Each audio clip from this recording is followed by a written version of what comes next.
Judge William Harmon's fist crashes against the mahogany bench. The sound echoes through courtroom 4B like a gunshot. "You're just another statistic." His face flushes, crimson veins bulging at his temples. "Another black boy with no future, no discipline, and certainly no father figure to speak of." 17-year-old Marcus Johnson stands motionless before him, silent, shoulders squared. The judge's finger stabs the air between them. "Where is your father, anyway? Probably doesn't even know you exist." Marcus's voice cuts through the tension, calm, clear, devastating. "May I call him Your Honor?" Judge Harmon's lips curl into a cruel smirk. "By all means, if he even answers." Marcus pulls out his phone. Before we continue, hit that subscribe button right now. Stay with us until the end of this story. You won't believe what happens next. And comment below what city you're watching from so we can see how far this story travels. Now let's find out who's on the other end of that call. Marcus's thumb hovers over the contact labeled Dad. The courtroom holds its breath. 12 pairs of eyes watch him, court staff attorneys, the bailiff who's seen Judge Harmon humiliate countless defendants, but never quite like this. "Go ahead," Judge Harmon says, leaning back in his leather chair. "We've got time." Marcus taps the screen. The dial tone sounds impossibly loud in the silence. One ring. "This should be entertaining," the judge mutters to his clerk. 2 rings. Marcus doesn't flinch, doesn't look away from Harmon's sneering face. 3 rings, then a voice, professional, clipped. "Marcus, I'm in a meeting. Everything okay?" Marcus activates the speaker. "Dad, I'm in courtroom 4B. Judge Harmon has some questions about how you raised me." The temperature in the room shifts. "He seems to think you failed as a father, that you're not around. I thought maybe you could clear that up." There's a pause on the other end. When the voice returns, something has changed in its tone. "Put the judge on, son." Judge Harmon waves dismissively. "I don't have time for—" "He'd like to speak with you, Your Honor." Marcus extends the phone. The judge's smirk falters. Something in Marcus's absolute composure unnerves him, but he's committed now.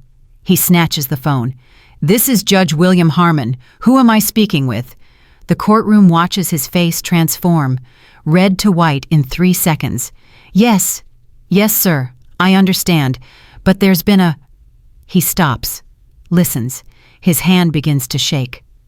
"I didn't realize—" "Of course, immediately, sir." When he hands the phone back, his fingers slip. Marcus catches it smoothly. "Your property will be returned," Judge Harmon says. His voice has lost all its earlier venom. "All of it, immediately." Marcus pockets his phone. "Thank you, Your Honor." You're dismissed." As Marcus turns to leave, the clerk looks confused. The bailiff's mouth hangs slightly open. Judge Harmon has already disappeared into his chambers. But this isn't where the story begins. 12 hours earlier, Marcus Johnson walked into this same courthouse carrying a device that would change everything. The morning sun catches the glass panels of the Theodore Roosevelt Federal Courthouse as Marcus pushes through the revolving doors. In his hands, he carries 18 months of work, a sophisticated air quality monitoring system housed in a custom aluminum case. "Excuse me, son." Officer Raymond Briggs steps into his path. "What's in the case?" "An air quality monitor, sir. I'm presenting to the Environmental Committee at 11. Briggs's eyes narrow. "I'm going to need to see that." "Of course." Marcus sets the case down, gently opens it. Inside circuit boards connect to sensors, a small display screen, compact battery packs. Briggs picks up the main unit, turning it roughly. A wire comes loose. "Careful, please," Marcus says. "That connection is delicate." "You telling me how to do my job?" "No, sir. Just asking you to be careful with sensitive equipment." Briggs sets it down hard. Another connection breaks. Marcus winces but stays silent. "Looks suspicious to me." Briggs keys his radio. "This is Briggs at main entrance. Got a situation here. Suspicious device, uncooperative subject." Marcus's stomach drops. "Sir, I'm completely cooperative. I have documentation, hands where I can see them." Marcus freezes. hands rising slowly. Around them, morning courthouse traffic slows. People stare. 2 more security officers arrive. Marcus recognizes the pattern he's seen it play out in his neighborhood 100 times. Stay calm. Don't give them a reason. "What's your name?" the senior officer asks. "Marcus Johnson. I have a scheduled presentation to the Environmental Committee, room 302, 11 o'clock. Dr. Patricia Williams is expecting me." "Environmental Committee." Judge Harmon's voice cuts across the lobby. He's been watching from the coffee stand. "In my courthouse." The judge approaches his robes, making him look larger somehow, more official, more powerful. "Yes, sir. They meet here monthly." Judge Harmon looks Marcus up and down, takes in the neat clothes, the careful posture, the intelligent eyes, decides something. "Why aren't you in school, boy? I have an excused absence for this presentation, Your Honor." "You know who I am? Your nameplate was in the lobby directory, sir." Judge Harmon's jaw tightens. "Let me see this device." Briggs hands it over. Judge Harmon examines it like evidence in a trial. Turning it, poking at wires, more connections come loose. "Please," Marcus says quietly. "That's months of work." "Months of work. Where did you get the parts for this?" "I purchased them with a grant from the State Science Foundation. I have receipts." "A grant?" The judge's tone drips skepticism. "For what exactly?" "To study air quality disparities in low-income neighborhoods." Something flickers across Judge Harmon's face. Brief. Gone. "What neighborhoods?" "The Riverside District, Lincoln Heights, Parkview Estates." The flicker returns. Longer this time. "Officer Briggs, bring this young man to my courtroom. We need to have a conversation." "Your Honor, my presentation." "We'll wait." Judge Harmon turns away. "First, we discuss respect for authority." As they escort him through the corridors, Marcus pulls out his phone, types a quick message to Dr. Williams. "Delayed at security. Judge Harmon wants to speak with me first." Her response comes immediately. "Judge Harmon, why?" Marcus doesn't have an answer. Judge Harmon's courtroom is empty this early. The judge settles behind his bench like a king on a throne. "Set the device there." He points to the prosecution table. Marcus places it carefully. Judge Harmon doesn't invite him to sit. "Explain to me again what this does." "It's an air quality monitor that measures particulate matter, small particles in the air that can cause respiratory problems. I've been collecting data in different neighborhoods for 18 months. "And what did your data tell you?" Marcus hesitates. Something in the judge's tone warns him to be careful. The data shows significantly higher levels of air pollution in low-income neighborhoods compared to affluent areas. "Is that so?" Judge Harmon picks up one of Marcus's circuit boards. "And you concluded what? That environmental protection laws aren't being enforced equally across the city." The judge's hand tightens around the circuit board. "That's quite an accusation." "It's not an accusation, sir. It's data. I documented violation reports from the EPA database. Low-income neighborhoods report just as many violations, but enforcement actions are concentrated in wealthier areas. You're 17 years old. "Yes, sir. And you think you've uncovered some kind of conspiracy?" "I think I've documented a pattern." Judge Harmon stands, walks around the bench, looms over Marcus. "Let me tell you something about patterns, Mr. Johnson. I've sat on this bench for 20 years. I've seen every excuse, every story, every attempt to blame the system for personal failures. I'm not making excuses, sir. I'm presenting environmental data. Don't interrupt me." The judge's voice hardens. "You walk into my courthouse with some homemade device making accusations, and you expect what applause? I expect to present my findings to the committee that invited me." Judge Harmon laughs. "Did it occur to you that maybe there are reasons things work the way they do? That people smarter than you have made decisions based on factors you can't possibly understand?" Marcus stays silent. Judge Harmon picks up Marcus's presentation folder, flips through it without reading. "Where's your father, Mr. Johnson?" The shift catches Marcus off guard. "Sir?" "Your father. Where is he? Does he know you're here making trouble?" "I'm not making trouble. I'm presenting research." "Answer the question." "My father is aware of my work." "Is he?" Because in my experience, young men who grow up without proper guidance tend to see problems where there aren't any. Marcus's hands clench at his sides. Slowly, he forces them to relax. My father has been very involved in my education. Then where is he now? He works in Washington, D.C. Washington. Judge Harmon's eyebrows rise. Doing what? He's a government attorney. A government attorney. Well, that explains the attitude. Marcus doesn't respond. Judge Harmon returns to his bench, picks up Marcus's main monitoring unit. This equipment could interfere with courthouse systems. No, sir, it's completely passive. I said, don't interrupt. Judge Harmon's hand tightens on the device.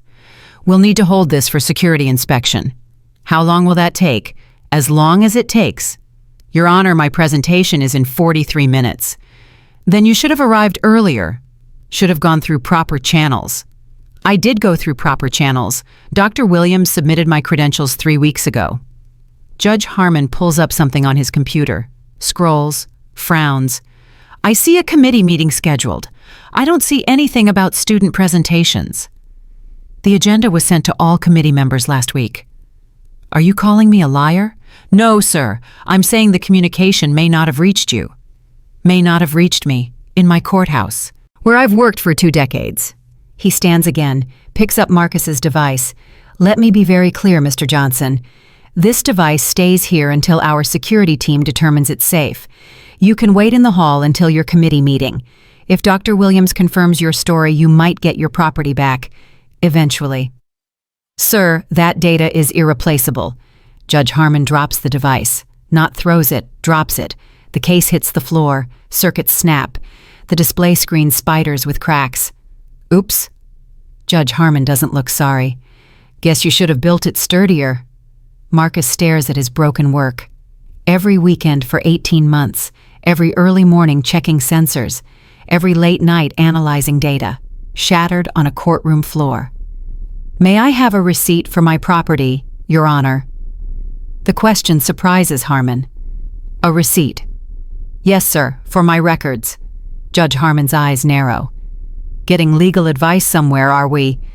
Just asking for documentation. Standard procedure. The judge scribbles something on paper, shoves it across the bench. There. Now get out of my courtroom. Marcus picks up the paper, reads it. This just says electronic device. It doesn't describe, I said get out. Marcus carefully gathers the scattered pieces of his project. Some components are too broken to salvage. The data drive, he can't tell if it survived. In the hallway, he finds a bench, sits, breathes. His phone buzzes. Dr. Williams, where are you? Marcus types back. Judge Harmon confiscated my project. It's damaged. I have no presentation materials. 3 dots appear, disappear, appear again. Come to room 302. We'll figure something out. Room 302 sits on the 3rd floor. When Marcus arrives, 12 people sit around a long table. More stand along the walls. Dr. Patricia Williams spots him immediately. Late 60s gray hair, pulled back wire-rimmed glasses. She hurries over. Marcus, what happened? He explains quickly. Watches her expression shift from confusion to anger.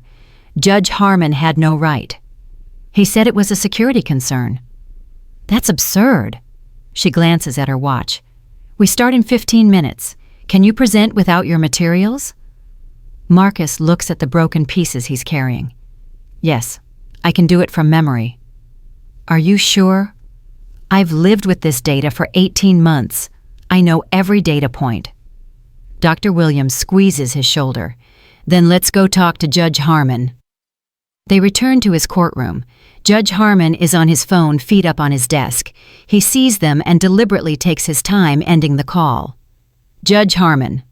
Dr. Williams doesn't bother with pleasantries. Marcus Johnson is our invited presenter. There's been a misunderstanding. No misunderstanding. The young man brought unauthorized equipment into a federal building. I personally vetted that equipment 3 weeks ago. Did you run background checks on him, on his family? Dr. Williams blinks. Background checks, he's a high school student. Who makes serious accusations about how this city enforces environmental law? Judge Harmon leans forward. Do you know where he's from, Dr. Williams? He's from the Riverside District. Exactly. The judge says it like it proves something. Marcus feels heat rising, keeps his voice level. Your Honor, my residential address has nothing to do with my research methodology. Doesn't it? You admit your research focuses on low-income neighborhoods. You live in one. Seems like bias. Scientific data doesn't care where the researcher lives. Don't get smart with me, boy. The word hangs in the air. Oi, doctor. William steps between them. Judge Harmon Marcus's presentation is scheduled to begin in 10 minutes. It's being held for security inspection. How long will that take? Could be days, could be weeks. That's unacceptable. Then young Mr. Johnson should have planned better. Maybe he'll learn something, like knowing your place before you walk into my courthouse making accusations. Marcus's jaw tightens. Dr. Williams touches his arm, a warning. Come on, Marcus. As they leave, Judge Harmon calls after them. Dr. Williams, next time you invite students, clear it with me first. The environmental committee doesn't answer to you. Everything in this building answers to me. The conference room falls silent when Marcus walks in empty-handed. Dr. Williams steps to the front. We've had an unexpected situation. Judge Harmon has confiscated Marcus's equipment. However, Marcus has agreed to present from memory. Murmurs around the table. One committee member shakes his head slightly. Marcus stands. His heart pounds, but his voice comes out steady. Good morning. My name is Marcus Johnson. For the past 18 months, I've been conducting comprehensive air quality monitoring in 4 neighborhoods. He walks to the whiteboard, grabs a marker. I'll start with methodology. He begins sketching.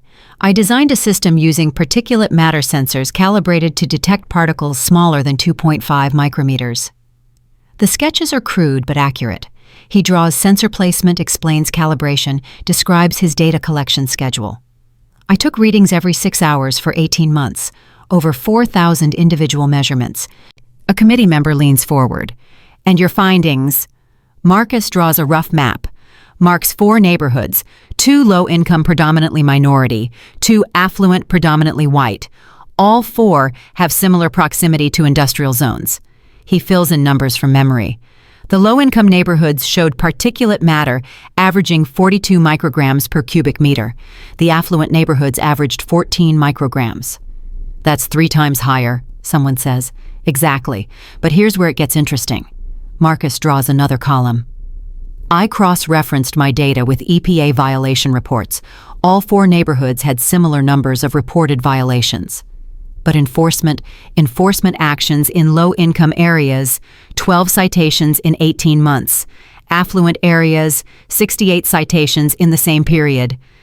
The room erupts in whispers. Marcus continues. I then obtained public health data on respiratory emergency room visits. Low-income areas showed rates 340% higher. When I mapped my air quality readings against ER visits, the correlation was 0.94. Dr. Williams speaks up. A correlation of 0.94 is extraordinarily strong. So you're saying, a journalist interrupts, that people in poor neighborhoods are breathing poison, getting sick, and the city is doing nothing. Marcus chooses his words carefully. I'm saying the data shows a clear pattern of differential enforcement. Environmental protection laws exist, but aren't applied equally. The expensive suit committee member clears his throat. Where is your actual data now? Judge Harmon is holding it. Why? He said it was a security concern. Another committee member frowns. That seems unusual. For the next 40 minutes, Marcus fields questions. He cites numbers from memory, explains methodology, describes statistical controls. When he finishes, the room applauds. The committee chair, Dr. Harold Lawson, stands. Marcus, this is remarkable work. I move that we extend an invitation for you to present at the State Environmental Conference next month. Several committee members voice agreement. And I think we need to look into this confiscation issue. Judge Harmon's behavior is highly irregular. As the meeting breaks up, people approach Marcus. Congratulations. Questions. One journalist asks for an interview, but Marcus barely hears them. His mind is on his broken device. He excuses himself, finds a bathroom, locks himself in a stall. Finally alone, the weight crashes down. His hands shake, not from fear, from rage. pure, justified rage at a system that lets men like Judge Harmon destroy evidence of injustice. He pulls out his phone, tries his father. Voicemail. Dad, it's me. Something happened at the courthouse. Judge Harmon confiscated my project and broke it. The committee loved the presentation, but all my data might be gone. I could really use your advice.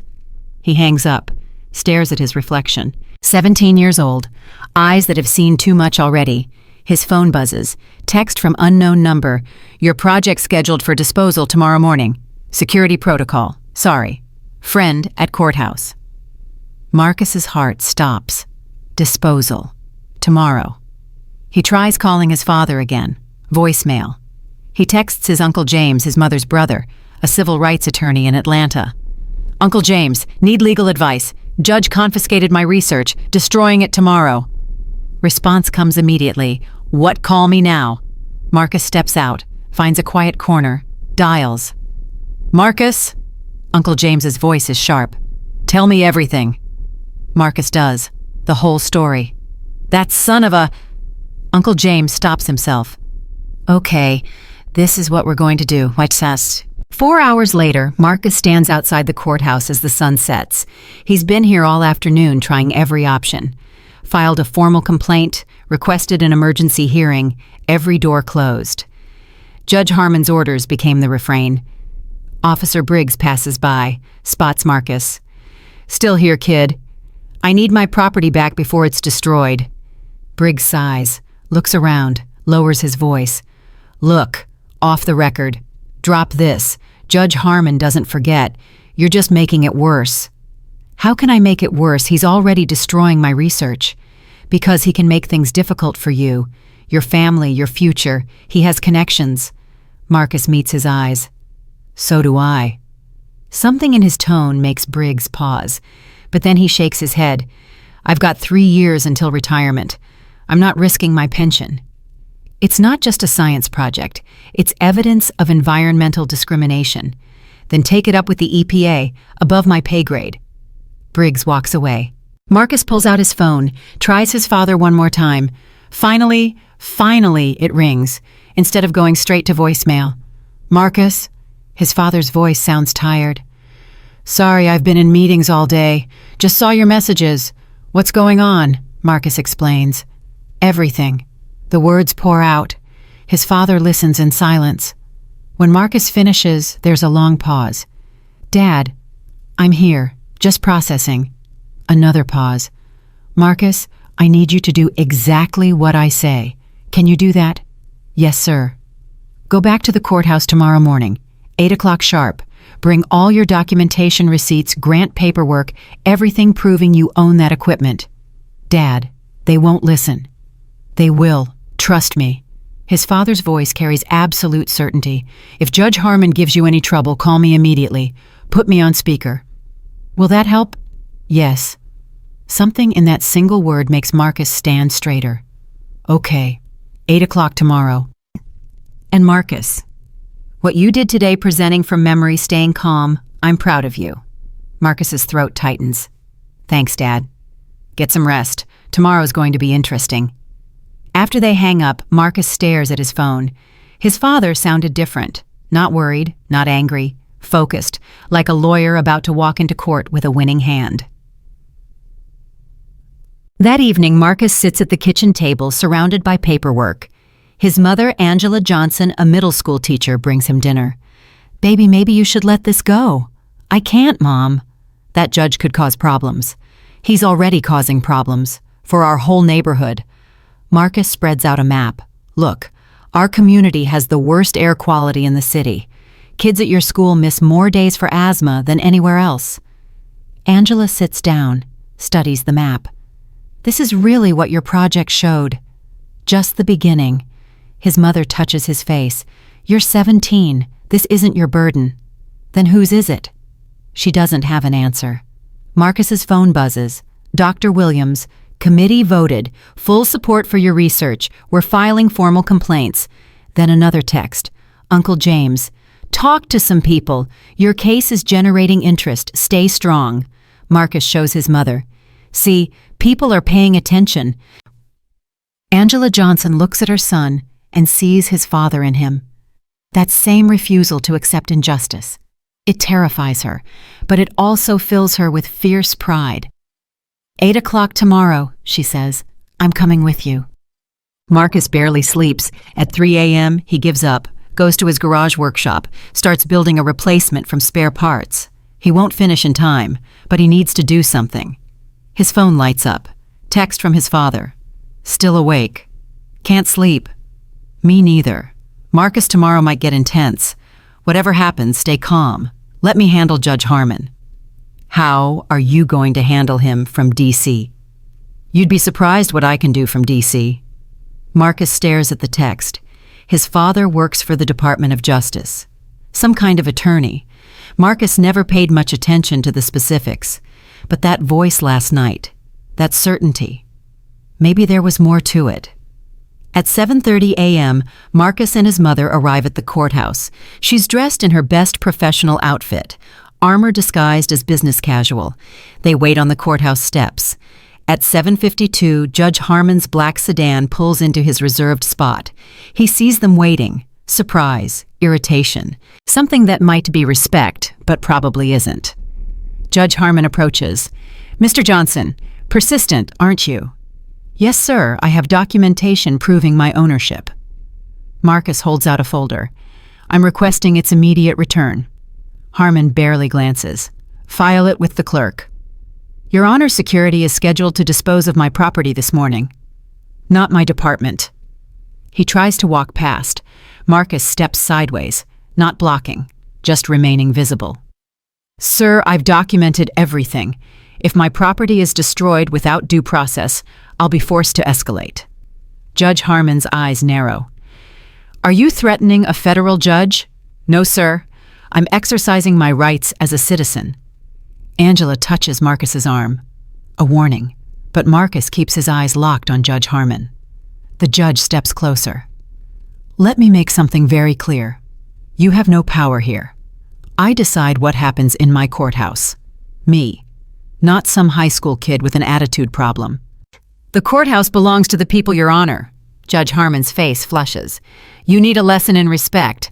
Officer Briggs. Briggs approaches. Your Honor. Mr. Johnson is causing a disturbance. Escort him off courthouse property. I'm standing on public property with legal documentation, Marcus says calmly. I haven't raised my voice or made threats. Briggs looks uncomfortable. Sir, he's not actually. Those documents look like falsified court papers to me. Confiscate them. Angela speaks for the first time. Those are notarized copies from the State Science Foundation. Judge Harmon barely acknowledges her.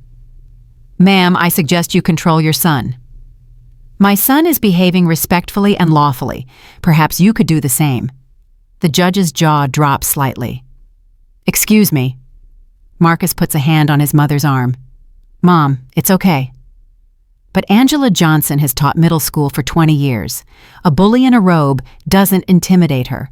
You confiscated my son's property without cause, damaged it. Now you're planning to destroy it. That's abuse of power. Mrs. Johnson. Ms. Johnson. I don't have time for this. Officer Briggs, remove both of them.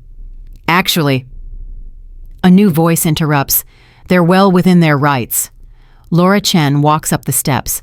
Public defender. Sharp suit. Sharper eyes. Ms. Chen.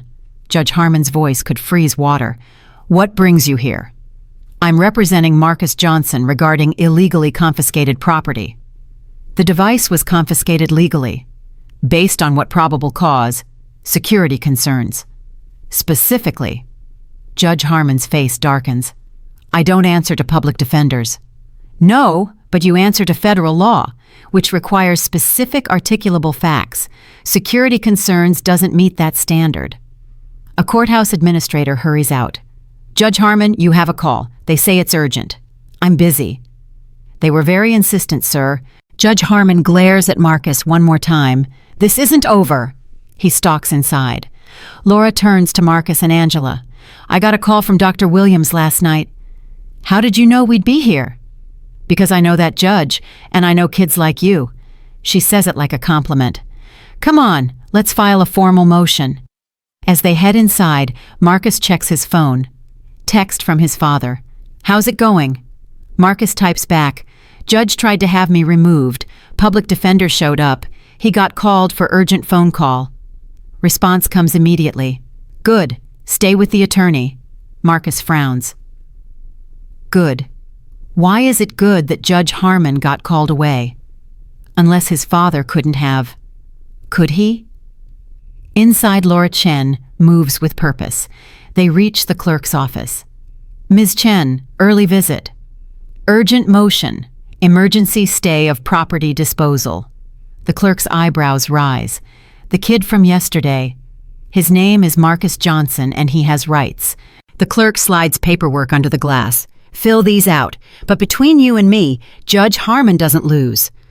Laura's smile has no warmth. There's a first time for everything. While they fill out forms, Laura makes calls. Quick, quiet.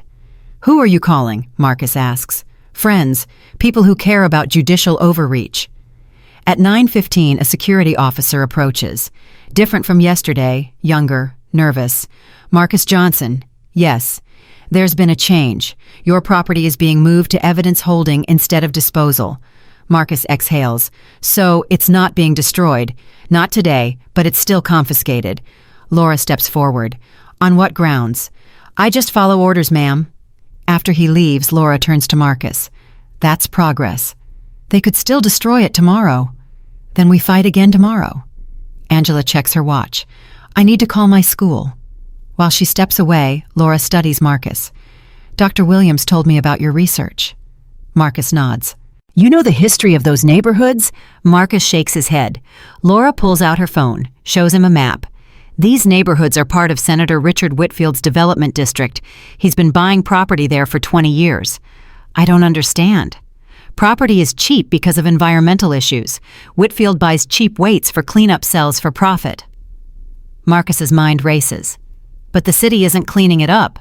Exactly, which keeps values low. And Judge Harmon handles environmental cases for this district, cases that could impact property values. Marcus feels cold. You're saying my research shows a pattern, probably uncomfortable for powerful people. That's why he destroyed my device. Maybe. Hard to say without proof. Angela returns. The school understands. They settle on a bench to wait. Around them, the courthouse pulses with activity. At 10:30, Judge Harmon emerges, sees them waiting, ignores them completely. His first case is a speeding ticket.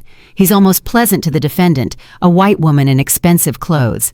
We all make mistakes. Reduced fine defensive driving course dismissed after completion. The woman thanks him effusively. Next case is a noise complaint. Black man in his 40s dressed neatly. Judge Harmon's demeanor shifts. Mr. Washington, this is your second violation. Your Honor, my daughter had a birthday.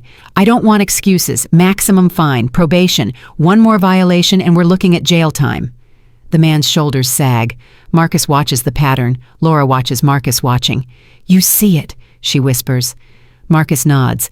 After 3 more cases, all following similar patterns, court breaks for lunch. Judge Harmon approaches finally. Still here. Laura stands. We've filed an emergency motion.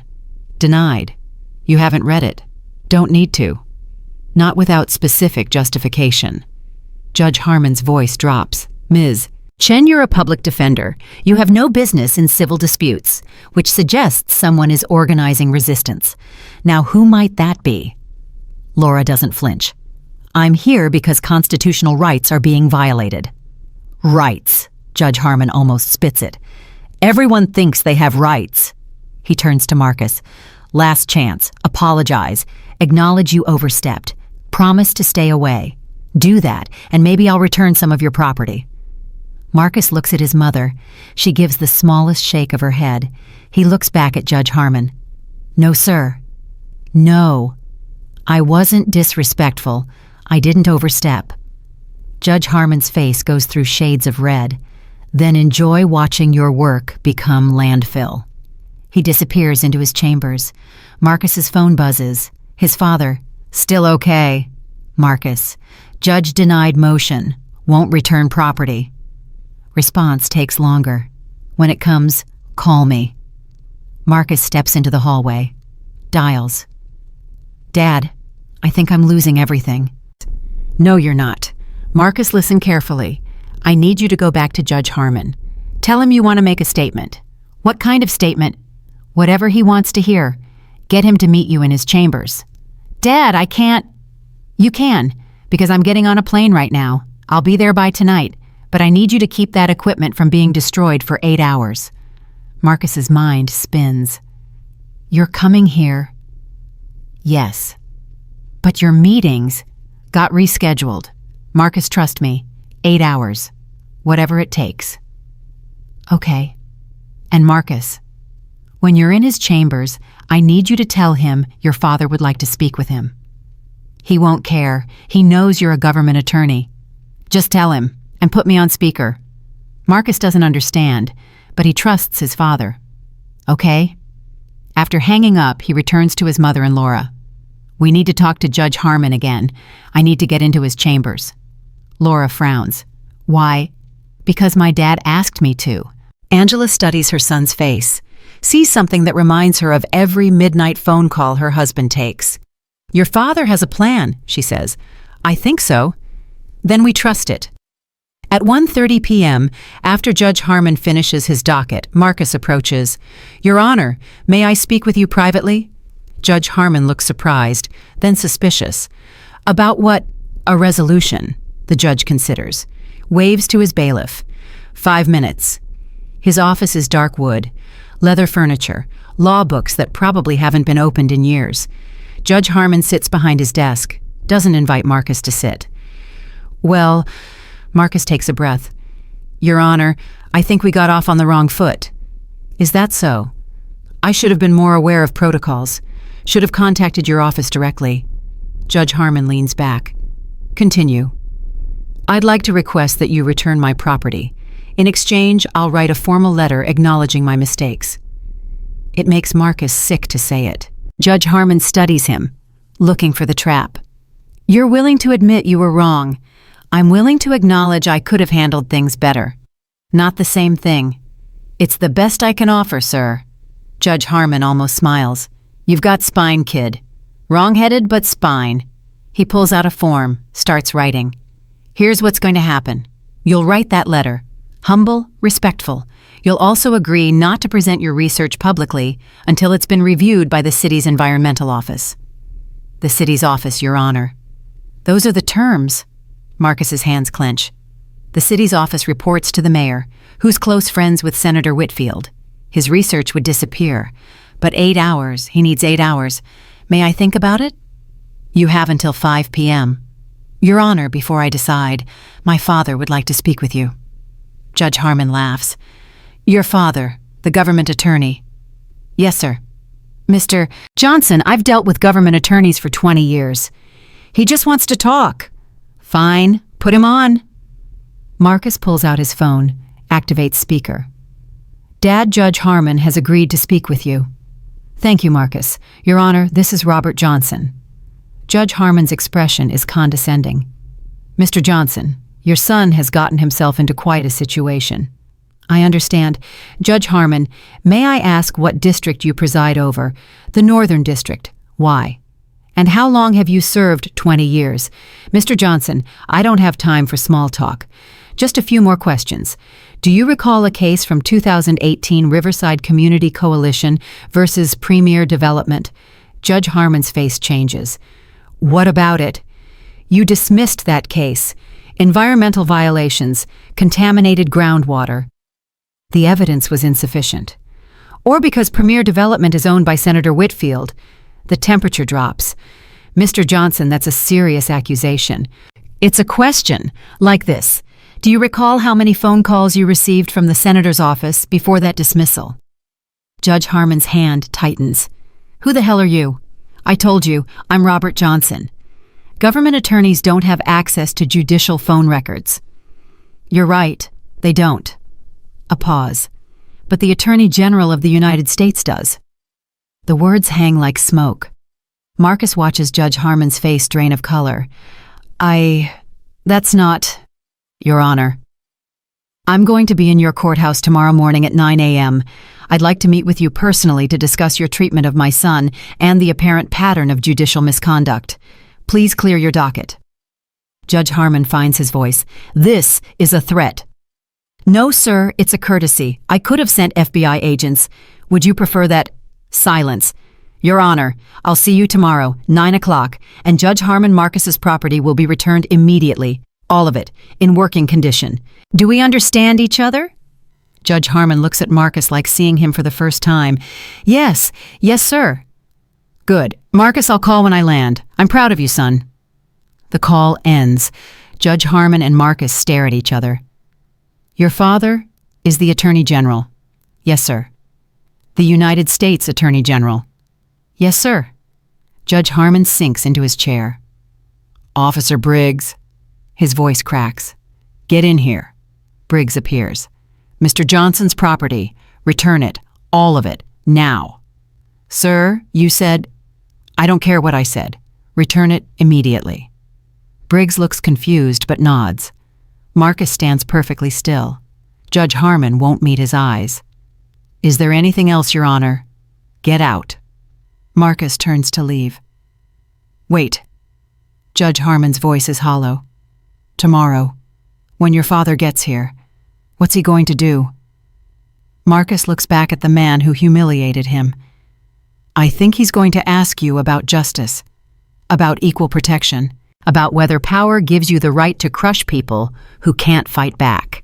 I was just what? Just doing your job. Judge Harmon has no answer. Marcus leaves him there, alone with tomorrow pressing down like a gavel. Outside, his mother and Laura wait. They see his face. What happened? Angela asks. I think, Marcus says slowly, my dad just changed everything.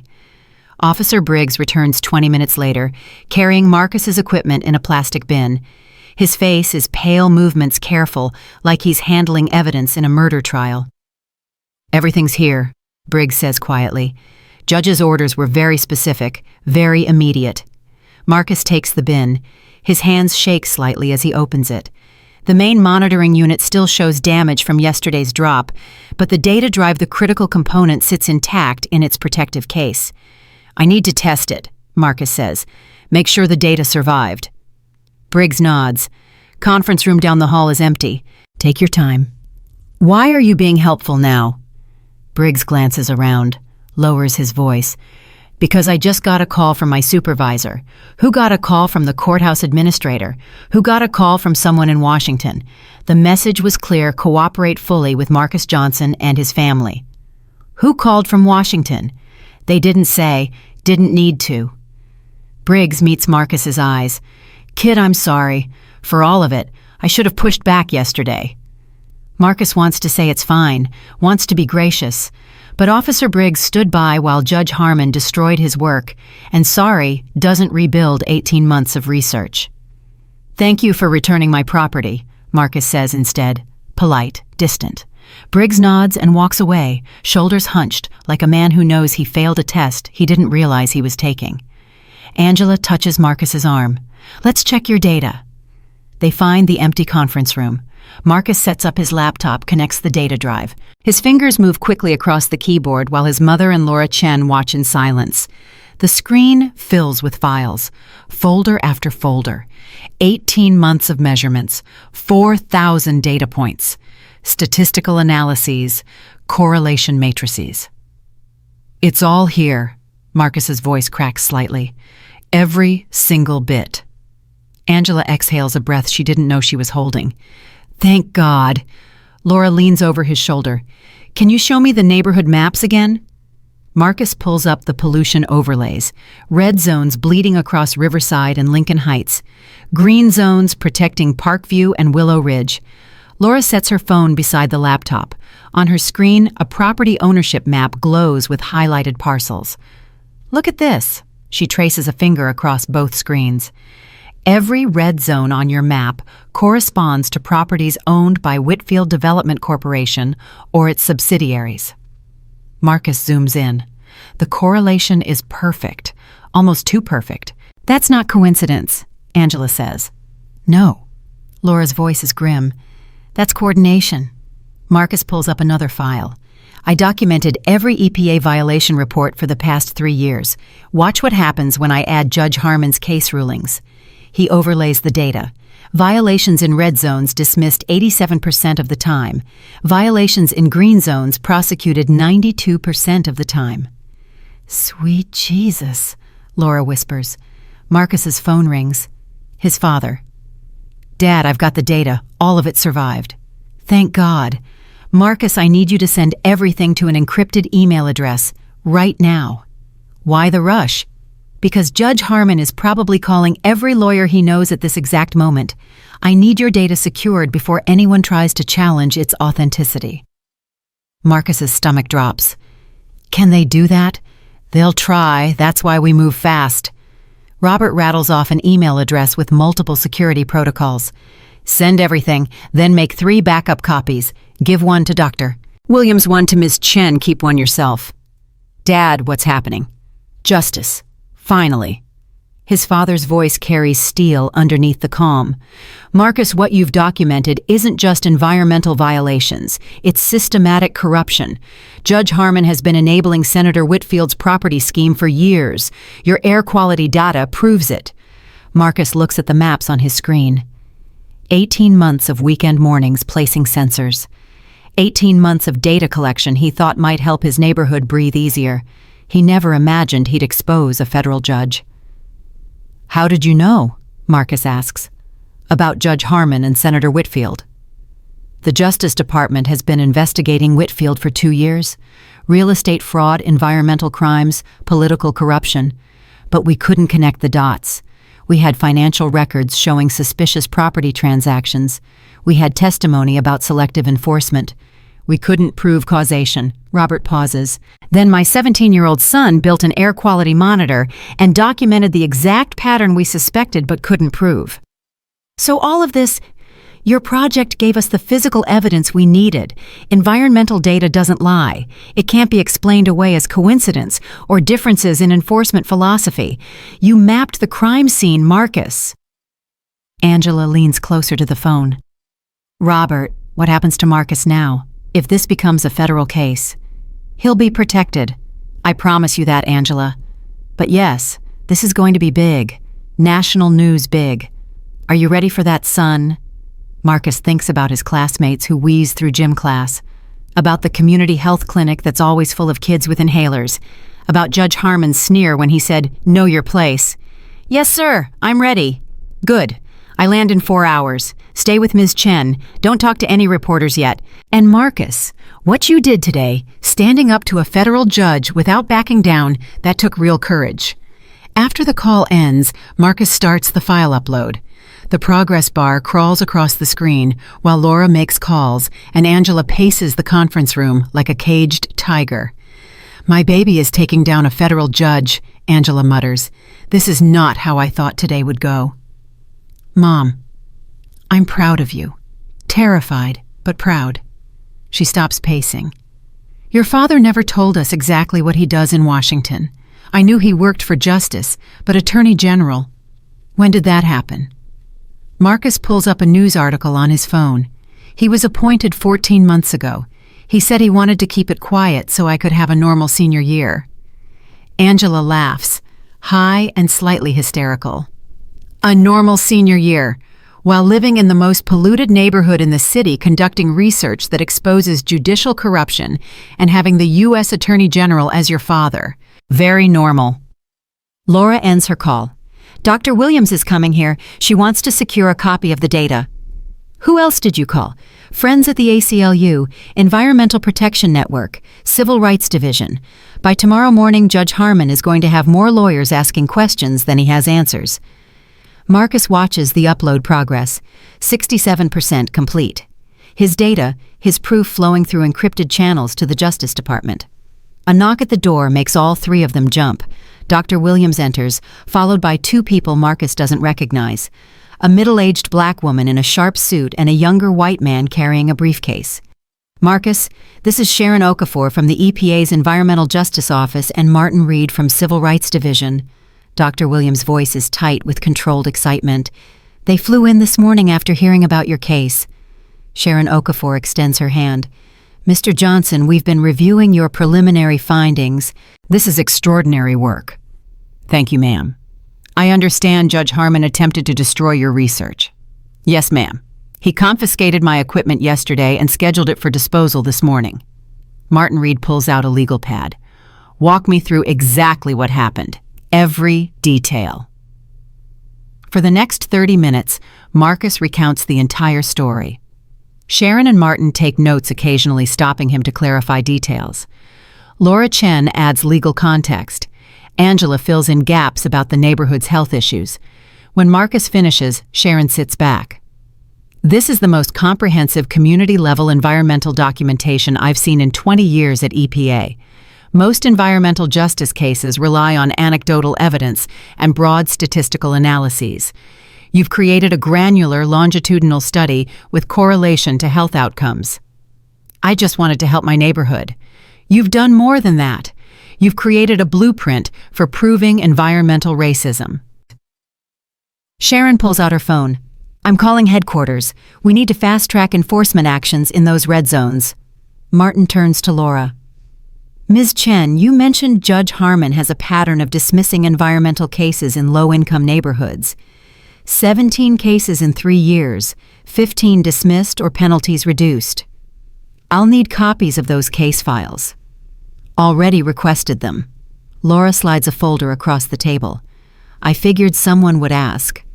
Martin flips through the files, his expression darkening with each page. This is textbook selective enforcement. Any one of these cases could be appealed.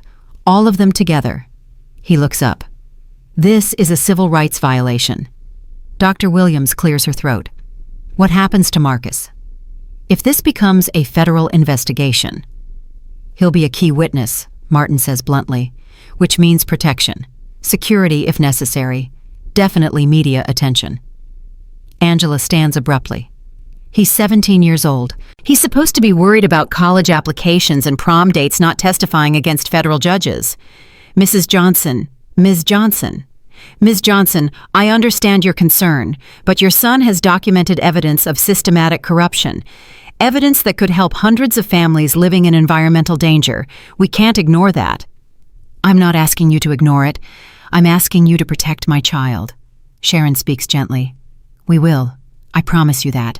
The Attorney General has already made protection a priority. Marcus's phone buzzes. Text from his father. Data received. Send backups to Dr. Williams and Ms. Chen. Then go home. Rest. Tomorrow starts early. Marcus shows his mother the message. Angela reads it twice. Your father says go home. We go home. But no buts. These people have what they need. You've done your part for today. She turns to the others. Thank you for your help. We'll be in touch. Outside the courthouse, the November afternoon has turned cold. Marcus carries his equipment carefully, hyper-aware of its weight. This morning, it was broken evidence of failure. Now it's the key to a federal investigation. They're halfway to the parking lot when a voice calls out, Mr. Johnson, Marcus Johnson. A woman in a red blazer hurries toward them, camera crew trailing behind. Melissa Torres, Channel 7 News. Is it true Judge Harmon confiscated your environmental research project? Angela steps between Marcus and the camera. No comment. We heard the Attorney General intervened personally. Can you confirm? I said no comment. Angela's teacher voice could cut glass. My son is a minor. You'll respect that, or I'll file a harassment complaint. Melissa backs off slightly but keeps talking. The public has a right to know if a federal judge is abusing his power. The public will know when we're ready to tell them, not before. Now excuse us. They reach the car. Marcus slides into the passenger seat while his mother drives. In the rearview mirror, the news crew films them leaving. How did they know? Marcus asks. Courthouse employees, attorneys, could be anyone. Angela grips the steering wheel tight. Your father was right. This is going to be big. They drive through Riverside in silence, past the community center where Marcus first noticed kids missing activities because of asthma, past the elementary school with the highest absence rate in the district, past houses where families have lived for generations, unable to afford moving somewhere with cleaner air.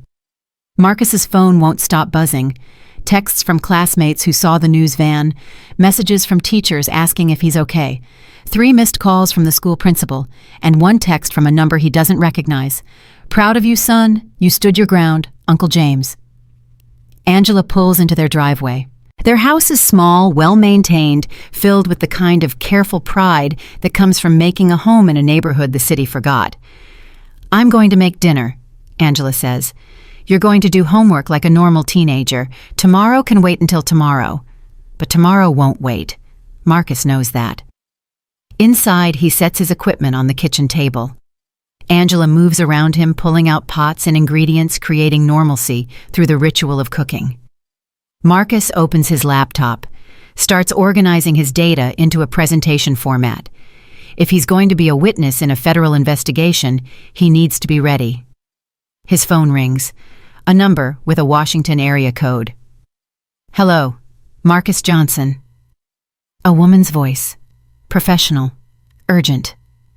"This is Special Agent Caroline Mitchell, FBI. Your father asked me to call. I'm part of the team investigating Senator Whitfield." Marcus's heart rate spikes. "Yes, ma'am."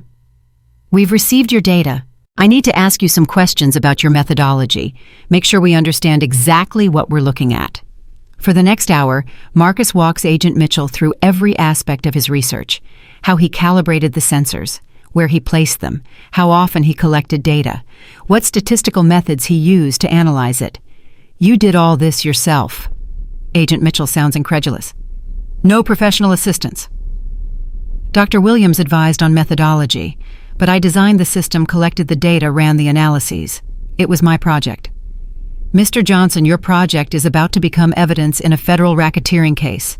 I need to make sure the data is bulletproof. Defense attorneys will try to discredit it every way they can. I kept detailed records. Every sensor reading is time-stamped and GPS tagged. I have photos of each monitoring location.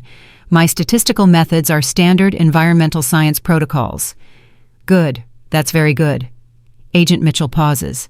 "Marcus, I've been doing this job for 15 years. I've never seen a high school student produce work this thorough. Where did you learn to do research like this?" "My dad, he always said if you're going to make an accusation, you better have evidence that can't be questioned." Agent Mitchell laughs. "Sounds like the Attorney General." "Okay, last question. Are you prepared for what comes next? Defense attorneys attacking your credibility. Media attention, possibly testifying in federal court." Marcus thinks about Judge Harmon's sneer, about Officer Briggs standing by while his equipment was confiscated, about the system that protects Senator Whitfield while Riverside kids can't breathe. "Yes, ma'am, I'm prepared." "Then I'll see you tomorrow, 9 a.m. at the courthouse. Your father wants you present when he meets with Judge Harmon." After the call ends, Marcus sits in the kitchen while his mother cooks. The ordinary sounds of home water running, knife on cutting board oil, sizzling in a pan wrap around him like a blanket. "Agent Mitchell says Dad wants me at the courthouse tomorrow when he confronts Judge Harmon." Angela doesn't turn around. "Of course he does. You started this. You should see it through." "Mom, are you angry?" "Angry." She sets down her knife, turns to face him. "Baby, I'm terrified and proud and angry at a system that forced my 17-year-old son to become an investigator because the people paid to protect us wouldn't do their jobs. But angry at you, never." Marcus's throat tightens. "I didn't mean for it to get this big. I know. You wanted to help your neighborhood. But Marcus, you need to understand something. What you did documenting that pattern standing up to Judge Harmon, you didn't just help Riverside. You proved that the system can be challenged, that someone young and black and from a forgotten neighborhood can demand justice and be heard. Only because Dad is the Attorney General. No, you stood your ground before you called your father. You presented to that committee from memory after Judge Harmon destroyed your equipment. You documented everything because you knew the truth mattered. Your father gave you backup. You did the hard part yourself." Dinner is quiet. Angela's chicken and rice tastes like every Sunday dinner from Marcus's childhood, familiar and safe. They eat in the kitchen with the TV off, preserving this pocket of normalcy before tomorrow changes everything. At 8 p.m., Marcus's father calls. "How are you holding up?" "Okay, I think." Agent Mitchell called. She said you want me there tomorrow. If you're comfortable with it, Judge Harmon needs to see you, needs to understand who he tried to break. Robert's voice softens. But Marcus, if it's too much, you don't have to be there. I want to be there. Then be ready at 8. I'm bringing a team. Justice Department attorneys, FBI, EPA investigators. This isn't just about your project anymore. It's about accountability. Dad, what's going to happen to Judge Harmon? Robert is quiet for a moment. That depends on him. If he cooperates, provides information about Senator Whitfield's operation, maybe he avoids prison. If he stonewalls, a pause. Then he loses everything. His position, his reputation, probably his freedom. And Senator Whitfield. Whitfield is facing federal racketeering charges, real estate fraud, environmental crimes, corruption of public officials. If we can prove what I think we can prove, he's looking at 20 years. Marcus absorbs this. Yesterday he was a high school senior with a science project. Tonight he's a witness in a case that could destroy a senator and a federal judge. Get some sleep, Robert says. Tomorrow's going to be intense. But sleep doesn't come easy. Marcus lies in bed scrolling through news articles about Judge Harmon. 20 years on the bench, hundreds of cases, respected in the legal community, and underneath it all, systematic corruption. Marcus's phone buzzes with a text from an unknown number. You think you won? You have no idea what you started. Back off while you can. His heart pounds.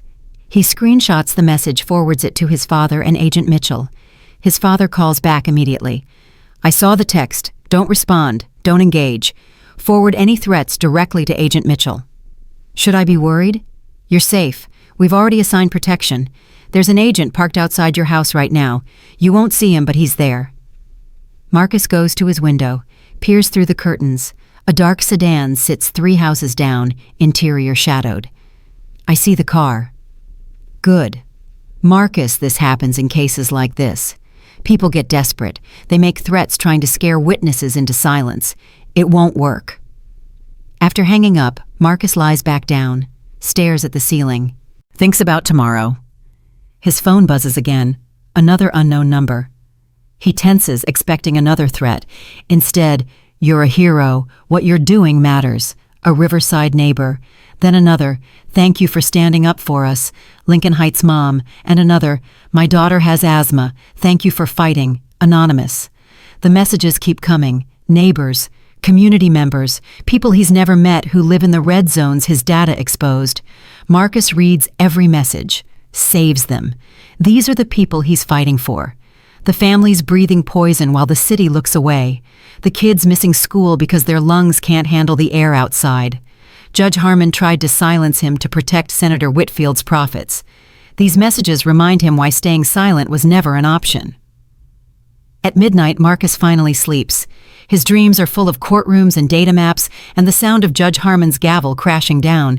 He wakes at 6. The house is already alive with nervous energy. Angela has been up for hours cleaning things that don't need cleaning, cooking breakfast nobody will eat. Your father called. He's 30 minutes out. Marcus showers, dresses in the same clothes he wore to the committee presentation, his armor of professionalism. At 7:45, 3 black SUVs pull up outside. Robert Johnson emerges from the lead vehicle flanked by federal agents and Justice Department attorneys. Marcus's father looks different in this context. Not the dad who helps with homework and makes terrible jokes at dinner. This is the Attorney General of the United States. Power radiates from him like heat. Robert hugs his son, quick and tight. You ready? Yes, sir. Remember, you don't have to say anything today. Just be present. Let Judge Harmon see that you're not afraid. They drive to the courthouse in convoy. 3 SUVs with darkened windows. Federal agents in the lead and rear vehicles. Marcus sits between his parents in the middle SUV, feeling like the president. This is insane, he mutters. This is necessary, Robert corrects. Judge Harmon has powerful friends. We take no chances with your safety. The courthouse plaza is already packed. News vans from every major network, reporters jockeying for position, cameras tracking the SUVs as they pull into the underground parking garage. How did they know? Angela asks. Someone leaked it. Robert's voice is grim. Probably from Harmon's camp. They want to control the narrative. Inside, federal agents have secured an entire corridor. No one gets through without clearance. They walk past gawking courthouse employees and lawyers to a secured conference room. Sharon Okafor and Martin Reed are already there.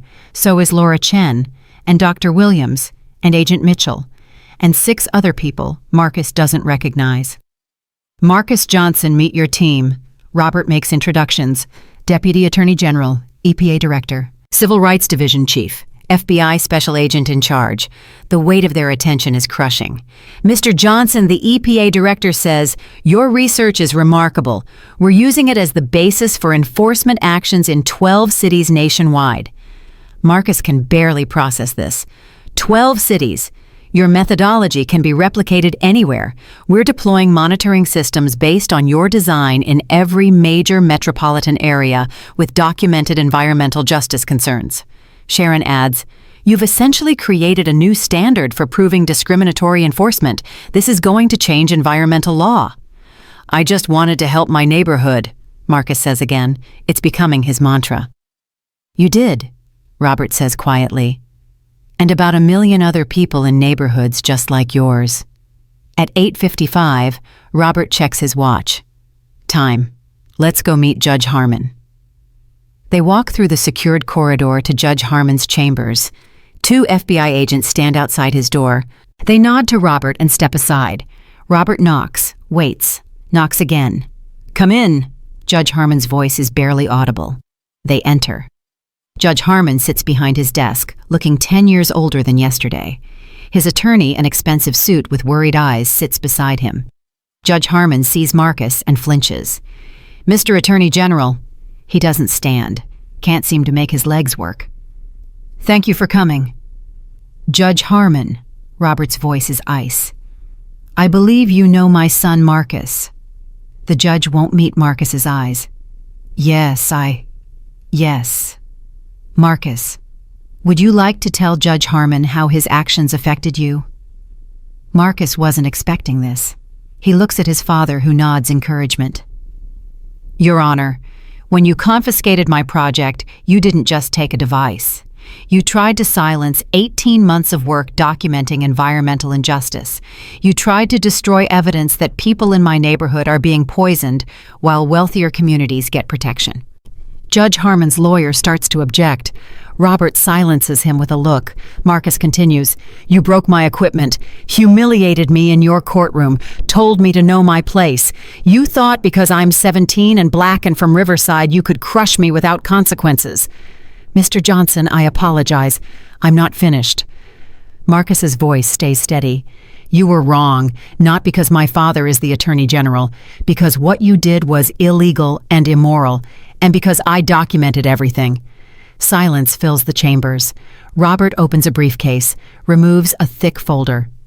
Judge Harmon, this is a formal notice of investigation by the Department of Justice, the FBI, and the EPA.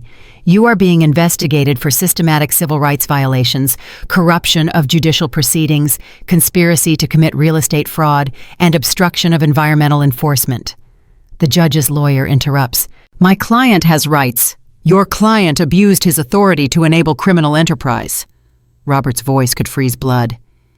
He has the right to an attorney. He has the right to remain silent. What he doesn't have is immunity from consequences. He slides another document across the desk. This is an emergency order from the Judicial Ethics Committee. You are suspended from all duties immediately pending investigation. Judge Harmon stares at the paper like it might bite him. You can't do this. It's already done. Federal marshals are outside ready to escort you from the building. You have 1 hour to collect personal items from your chambers. 20 years on this bench. 20 years of betraying your oath. Robert leans forward. You want to know the worst part, Judge Harmon? If you had just returned Marcus's property yesterday, none of this happens. We suspected corruption. We had financial records, but we couldn't prove causation.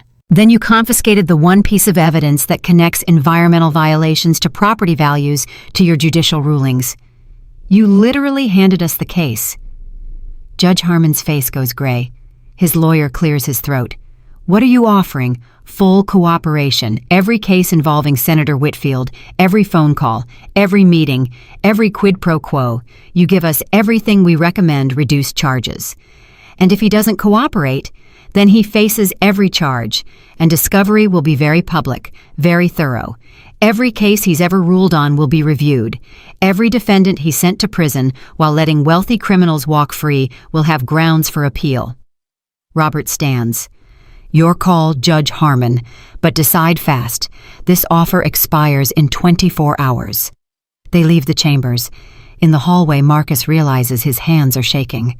You did good, Robert says quietly, looking him in the eye, not backing down. I wanted to scream at him, but you didn't. You stayed calm, made him see you as a person, not an obstacle. That's more powerful than screaming. They return to the conference room. The team waits for Robert's report. He'll flip, Robert says. Give him until tonight. He knows he's finished either way.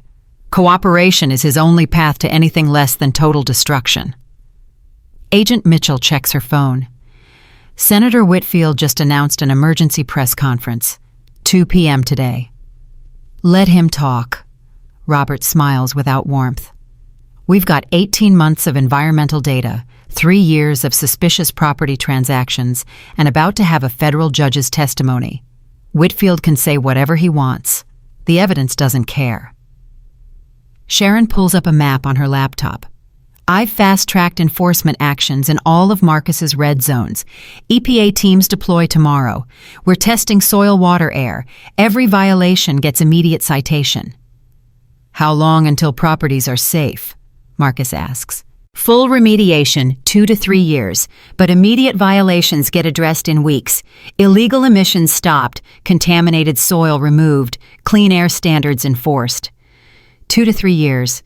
Marcus thinks about kids who'll breathe easier, families who'll stay healthy, his little cousins who won't need inhalers. 18 months of work for 3 years of clean air. Worth it. The morning dissolves into meetings. Marcus answers questions from attorneys, explains his methodology to EPA scientists, reviews his data with FBI analysts. At noon, Laura Chen pulls him aside. The public defender's office is getting calls from people in Riverside and Lincoln Heights, dozens of them. They want to know if Judge Harmon's cases can be appealed. Can they? Potentially. If we can show his rulings were influenced by corruption, every defendant has grounds for appeal. That's hundreds of cases, thousands of lives affected. Marcus hadn't thought about that. How many people did Judge Harmon send to prison while letting Senator Whitfield's crimes slide? How many families were destroyed while the judge protected profits? At 2 p.m., they gather around a TV. Senator Whitfield appears at a podium flanked by lawyers. I have served this state for 20 years with honor and integrity, Whitfield begins. These accusations are politically motivated attacks designed to distract from real issues. Robert mutes the TV. Save your breath, Senator.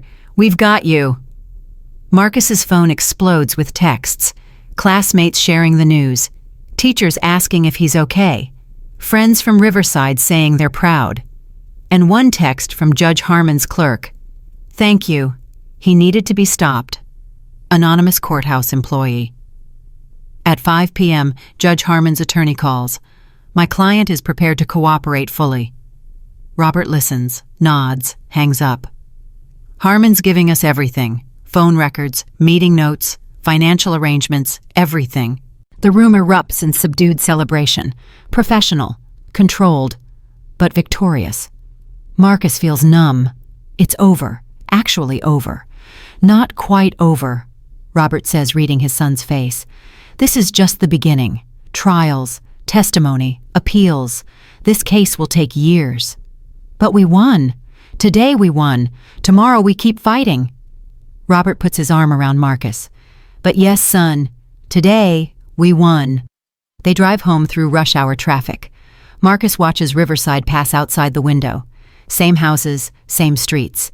But somehow different now. His phone rings. Dr. Williams. Marcus, the committee wants to award you the State Environmental Science Prize. It comes with a full scholarship to any university in the country. Really? Really, you earned it. The ceremony is next month. I hope you'll accept. After hanging up, Marcus leans back against the seat. scholarship, national news, federal investigation. All from a science project he started because kids at his mom's school kept getting sick. "What are you thinking?" Angela asks. "I'm thinking I need to rebuild my monitoring system. This scholarship means I can expand the project, monitor more neighborhoods, collect more data." Robert laughs. "Most kids would be thinking about which college to choose. My son wants to build more air quality monitors." "Someone has to do it, Dad. If not me, who?" "That's exactly right. If not you, who?" Robert's voice fills with pride. "You know what makes you dangerous, Marcus. Not that you're smart. Plenty of people are smart. Not that you're my son that just made today easier. What makes you dangerous is that you refuse to accept injustice as normal. You see a problem and you don't wait for someone else to fix it. You build a solution yourself." They pull into the driveway. The FBI sedan is still parked down the street. "We'll be there for weeks," Robert explains, "until they're sure there's no threat." Inside, Angela makes dinner while Marcus and Robert sit at the kitchen table. "Dad, thank you for coming. For today.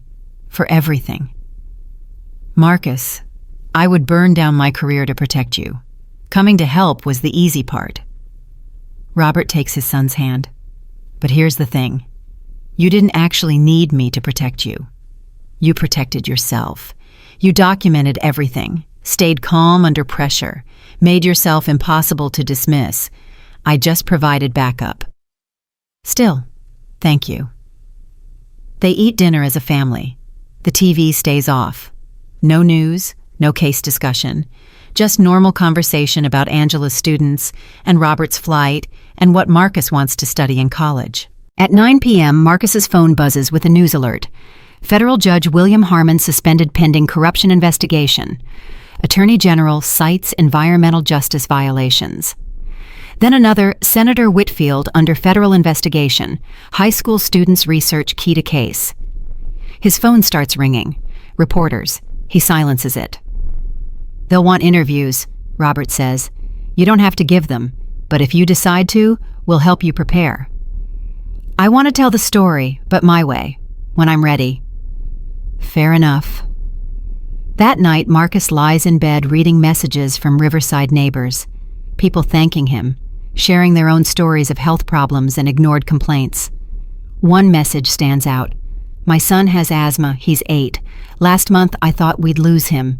Today I heard EPA is coming to test our neighborhood. Because of you. Thank you for giving us hope. Maria Gonzalez, Lincoln Heights." Marcus saves the message, prints it, pins it to his wall. This is why he fought. Not for glory, not for scholarships, for 8-year-old kids with asthma who deserve to breathe clean air. His father knocks on the door, enters without waiting for an answer. "Can't sleep either. Too much adrenaline." Robert sits on the edge of Marcus's bed. "You know your life changed today, right? You're going to be famous, not just in Riverside, nationally. People are going to recognize you, have opinions about you. Some will call you a hero. Others will say you're a troublemaker." "What do you think I am? I think you're my son, and I think you're someone who sees injustice and refuses to accept it. That makes you dangerous to people who benefit from the system staying broken. It also makes you exactly what this country needs." They sit in comfortable silence. "Dad, Judge Harmon said I should know my place. What did he mean?" Robert's jaw tightens. "He meant you should accept that poor black kids from Riverside don't challenge federal judges. Don't question authority. Don't demand justice. He wanted you to know your place at the bottom of a hierarchy designed to keep you there." "And what's my actual place?" "Wherever you decide it is. You're smart, brave, principled. Your place is wherever you choose to make a stand." Robert stands. "Get some sleep. Tomorrow we start building the case that's going to change environmental law." After his father leaves, Marcus pulls out his laptop, opens a blank document, starts writing. "My name is Marcus Johnson. I'm 17 years old. I live in Riverside. This is the story of how I discovered my neighborhood was being poisoned and what I did about it." He writes for an hour, getting it all down, the whole truth, his story, his way. When he finally sleeps, Marcus dreams of clean air and children playing without inhalers and a future where environmental protection means protecting everyone equally.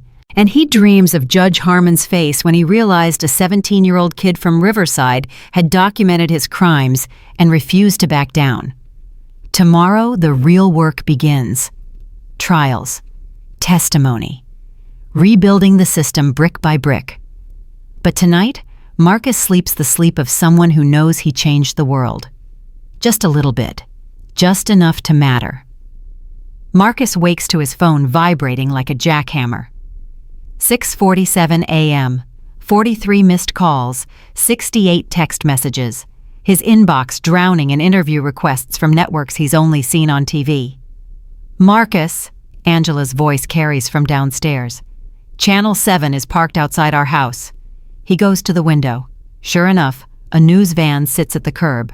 A reporter checks her makeup in a compact mirror while a cameraman adjusts his equipment. Robert appears in the doorway already dressed. "They've been there since 5. There are 3 more vans around the corner. FBI moved them back but couldn't stop them from public streets." "What do I do? You get dressed, eat breakfast, go to school like normal, let them chase you. Don't give them anything until you're ready." "I have to go to school today."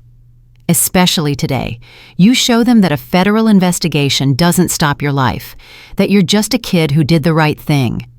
Robert's phone rings. He checks it and frowns. "It's Agent Mitchell. I need to take this." Marcus showers quickly, dresses in jeans and a hoodie, armor of normalcy. When he comes downstairs, his mother has made enough breakfast to feed an army. Eggs, bacon, toast, fruit. Her anxiety manifesting in food. "You don't have to go," she says quietly. "I can call the school." "Dad's right. I can't hide." "You're 17. You shouldn't have to be brave like this."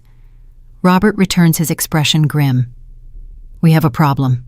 Senator Whitfield held a press conference this morning, 5 a.m. He's claiming Marcus fabricated the data. Says a teenager couldn't possibly produce research this sophisticated without help.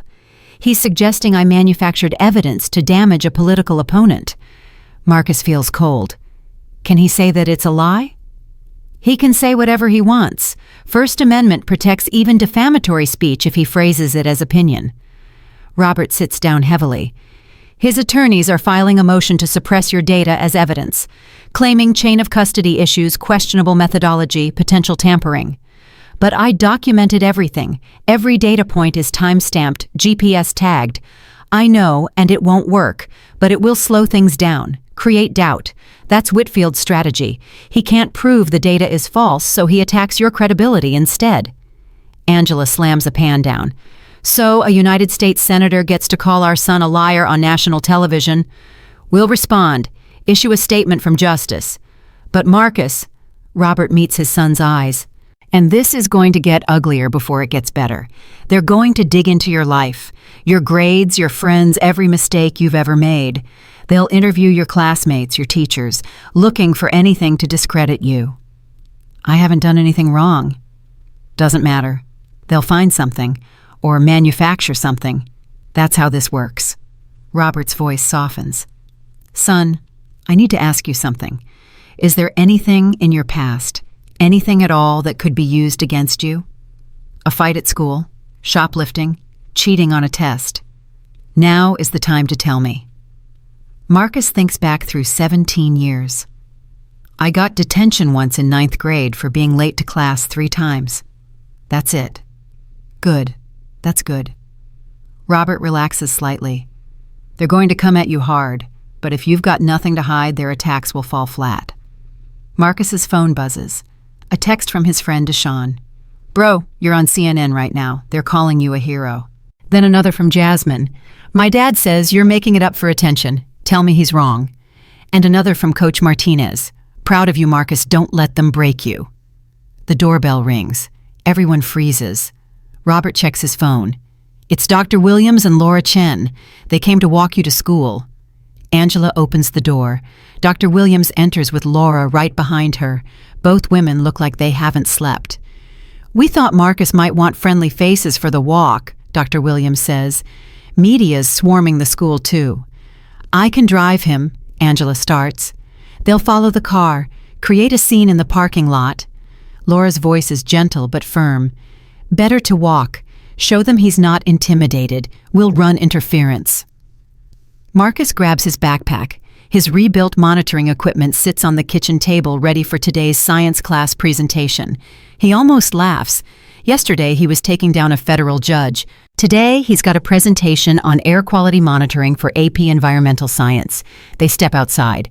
Immediately the reporter from Channel 7 rushes forward. Marcus, Melissa Torres, Channel 7. Can you comment on Senator Whitfield's accusations that you fabricated your research? Dr. Williams steps between them. Mr. Johnson is a minor on his way to school. No comment. The public deserves to know. The public will know when Marcus is ready to speak. Until then, he's a high school student trying to get an education. Now please step back. They walk down the sidewalk. The news crew follows at a distance. Marcus can feel the camera on his back. How do you do this? He asks Laura. Deal with this kind of attention. You remember why you're doing it. Right now, Whitfield is scared. Judge Harmon is panicking. People who've gotten away with corruption for decades suddenly face accountability. That fear makes them lash out. But it also means you're winning. They turn the corner toward Lincoln High. More news vans, more reporters. Word has spread fast. Principal Morrison waits at the front entrance with 2 security guards. Mr. Johnson, Dr. Williams, Ms. Chen, let's get Marcus inside before this becomes a circus. In the hallway, students stop and stare. Some pull out phones to record. Others whisper behind their hands. Marcus keeps his head up, keeps walking. Johnson, Vice Principal Harris calls from his office. My office, now. Marcus exchanges glances with Dr. Williams. She nods. I'm coming with you. Harris's office is small and cluttered. He sits behind his desk, looking distinctly uncomfortable. Mr. Johnson, we've received several calls this morning from concerned parents. They're worried about the media attention affecting their children's education. Concerned about media attention? Dr. Williams's voice could cut steel. Or concerned that Marcus exposed corruption in their city? Dr. Williams, with respect, this is a school matter. It became a school matter when you called him out of class to discuss it. Marcus has done nothing wrong. He's the victim of a smear campaign by a corrupt senator, unless you're planning to punish him for being a witness to federal crimes. Harris backpedals quickly. Of course not. I just wanted to make sure Marcus knows we're here to support him. Then support him by treating him like any other student. Let him go to class. Let him learn. Don't make him feel like he's done something wrong by standing up for his community. They leave the office. In the hallway, Marcus's friend Deshawn is waiting. Dude, you're famous. Like actually famous. TMZ is reporting on you. TMZ. Why does TMZ care about environmental research? Because you're the kid who took down a judge by calling your dad. They're spinning it as David versus Goliath. Underdog story. People love that stuff. First period is AP Environmental Science, Miss. Reynolds is writing on the board when Marcus enters. The entire class goes silent. Mr. Johnson, Ms. Reynolds's voice is carefully neutral. I see you're prepared to present today. Yes, ma'am. Excellent. We're all eager to hear about your air quality monitoring project. He sets up at the front of the room, pulls out his laptop, connects it to the projector. 18 months of work displays across the screen. My project examines particulate matter distribution across 4 urban neighborhoods. For the next 40 minutes, Marcus presents like he presented to the Environmental Committee. Clinical, professional, letting the data speak for itself. His classmates listen in stunned silence. When he finishes, hands shoot up. Is it true Senator Whitfield tried to destroy your research? Someone asks. Judge Harmon confiscated my equipment, yes.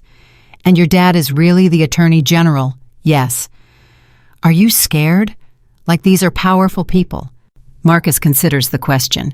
Yeah, I'm scared.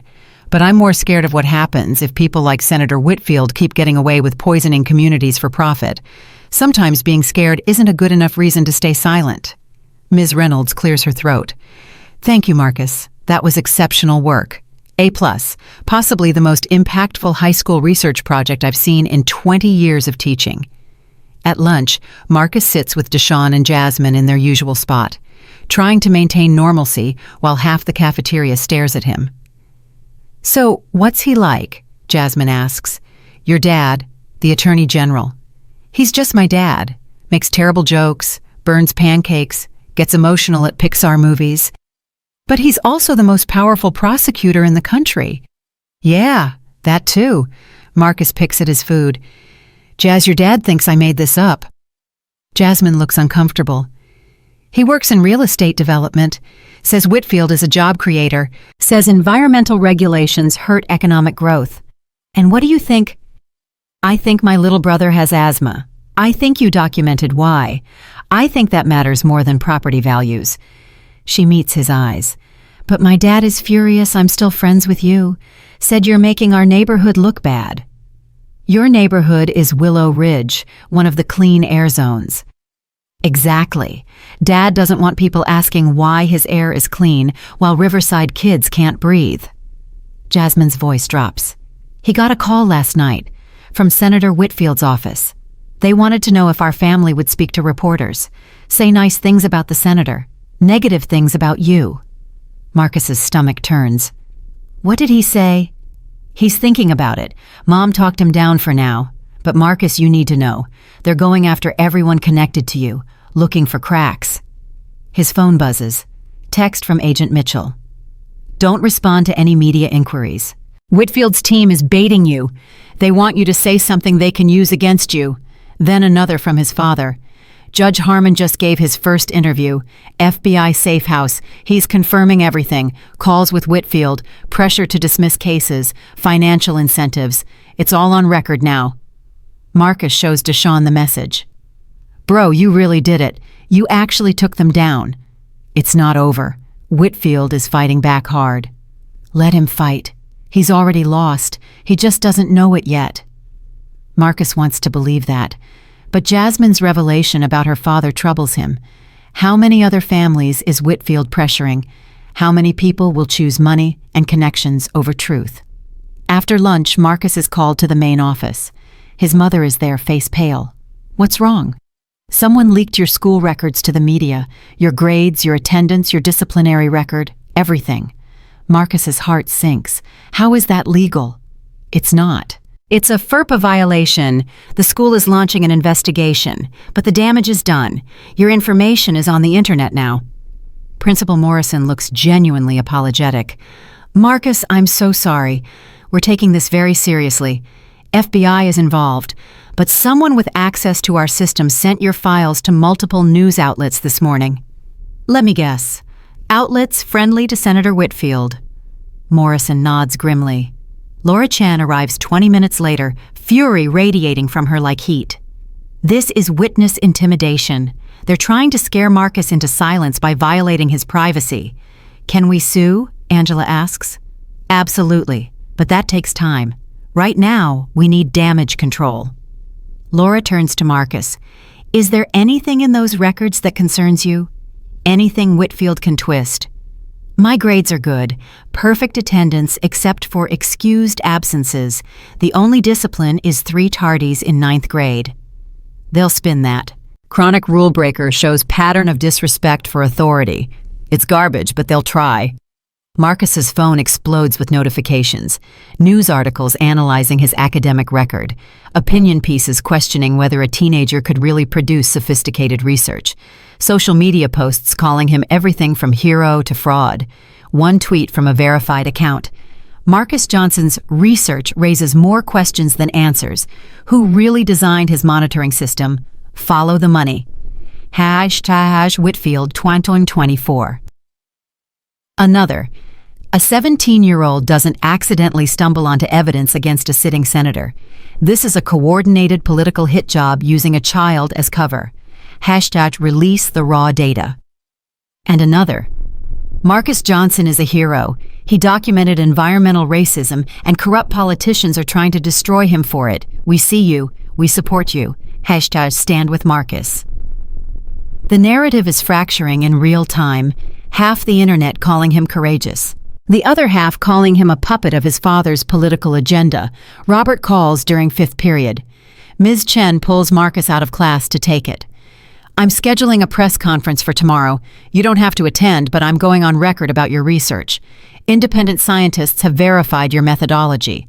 3 universities have replicated your findings in their own cities. Your data is sound. Will that stop Whitfield? No, but it will stop the narrative that you're making things up. Marcus, I need to prepare you for something. Whitfield's attorneys are filing a lawsuit against you personally. Defamation. They're claiming your research damaged his reputation and business interests. He's suing me, I'm 17, Katie. Technically, he's suing you and me and the Justice Department. It's a publicity stunt. The suit will be dismissed, but it puts you in the position of defending yourself in court. That's the point. They want you to feel threatened. I do feel threatened, Dad. My school records got leaked. Jasmine's family is being pressured. Someone texted me a threat last night. I know, and I'm sorry. This is the cost of challenging power. They don't fight fair because fair fighting means they lose. But Marcus, you need to decide something. Do you want to continue? We can pull back, issue a statement, turn over your data to the EPA, and step out of the spotlight. You've done your part. No one would blame you for stepping away. Marcus thinks about 8-year-old kids with asthma, about Maria Gonzalez's message thanking him for hope, about Judge Harmon's sneer when he said, "Know your place." I'm not stepping away. I didn't think you would. But I had to offer. Okay, tomorrow press conference. We go on offense. Show them that intimidation tactics don't work on the Johnson family. After school, Marcus walks home with Dr. Williams and Laura again. The news crews have multiplied. 7 vans now. Reporters shouting questions from behind police barricades. Marcus, did you know your research would bring down a senator? Are you working with your father to damage Whitfield politically? How do you respond to allegations that you fabricated data? Marcus keeps walking, doesn't engage, but inside he's screaming. He didn't ask for this. He wanted to help his neighborhood. Now he's at the center of a political firestorm with powerful people trying to destroy his credibility. At home, Robert is on the phone in the kitchen.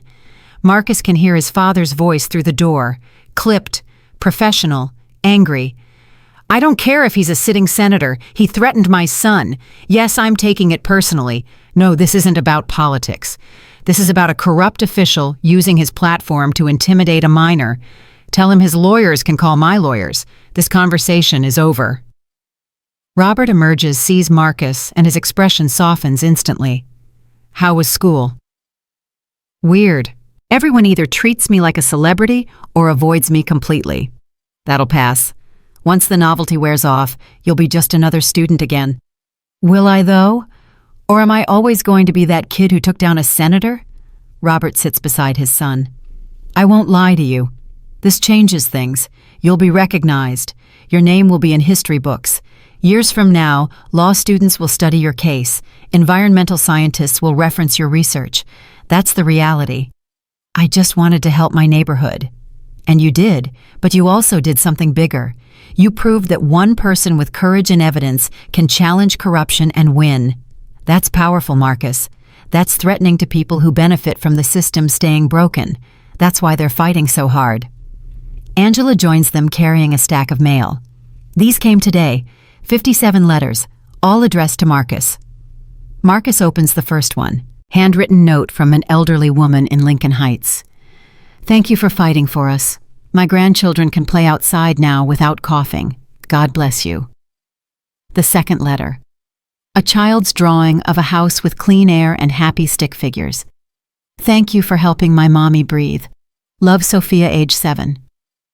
Letter after letter. People thanking him, sharing their stories, telling him he's making a difference. One letter makes him stop, from a man in Riverside.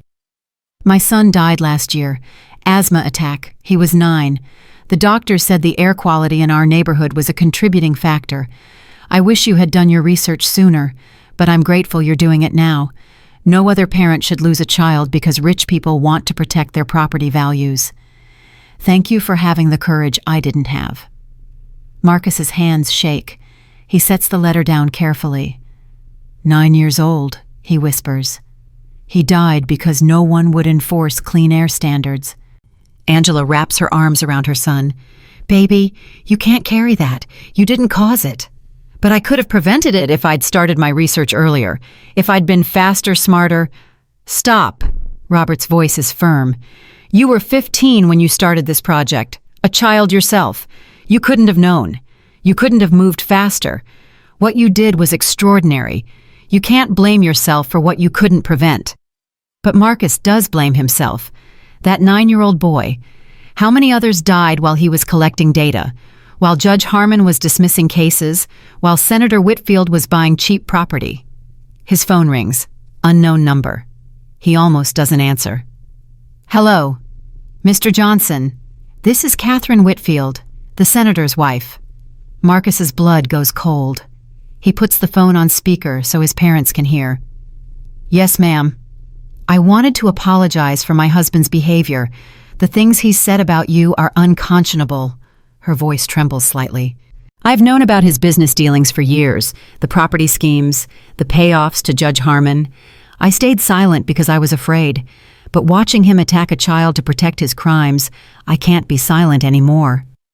Robert leans forward. Mrs. Whitfield, this is Attorney General Johnson. Are you willing to provide testimony? Yes, I have documents, bank records, emails between my husband and Judge Harmon, proof of everything. She pauses. I'm leaving him, filing for divorce, and I want to help make this right. Mrs. Whitfield, this is incredibly brave. Can you come to the FBI field office tonight? I'm already here. I walked in 20 minutes ago. Agent Mitchell is with me now. I just wanted to call Marcus first, to tell him I'm sorry, to tell him he's right, and to thank him for having the courage I should have had years ago. After the call ends, Robert stares at his phone in disbelief. Did that just happen? Did Senator Whitfield's wife just walk into the FBI to testify against him? Laura Chen, who's been listening from the doorway, laughs, a sound of pure disbelief and triumph. She did. Oh my God, she actually did. Whitfield is finished. With his wife's testimony and Judge Harmon's cooperation, he's going to prison. Angela looks at Marcus. You did that. Your courage inspired hers. But Marcus doesn't feel triumphant. He feels exhausted, overwhelmed. He's 17 years old, and he just brought down a United States senator. His school records were leaked, his privacy violated, his safety threatened. For what justice accountability? Is it worth it? He thinks about the letters, about Sophia's drawing, about the man who lost his 9-year-old son. Yeah, it's worth it. That evening, Robert takes Marcus to the FBI field office. Catherine Whitfield sits in an interview room surrounded by documents. She's elegant, composed, and clearly terrified. Mrs. Whitfield, Robert says gently, you don't have to do this. If you're feeling pressured, I'm not pressured. I'm done. Done watching my husband hurt people. Done pretending I don't know where the money comes from. She looks at Marcus. How old are you? 17, ma'am. My son is 19, attends Harvard, lives off his father's money without question, without conscience. When I saw you standing up to my husband, this child, with more integrity than my grown son, I realized I couldn't stay silent anymore. She opens a briefcase, removes folders organized with color-coded tabs. These are bank records showing payments from my husband's development companies to offshore accounts controlled by Judge Harmon.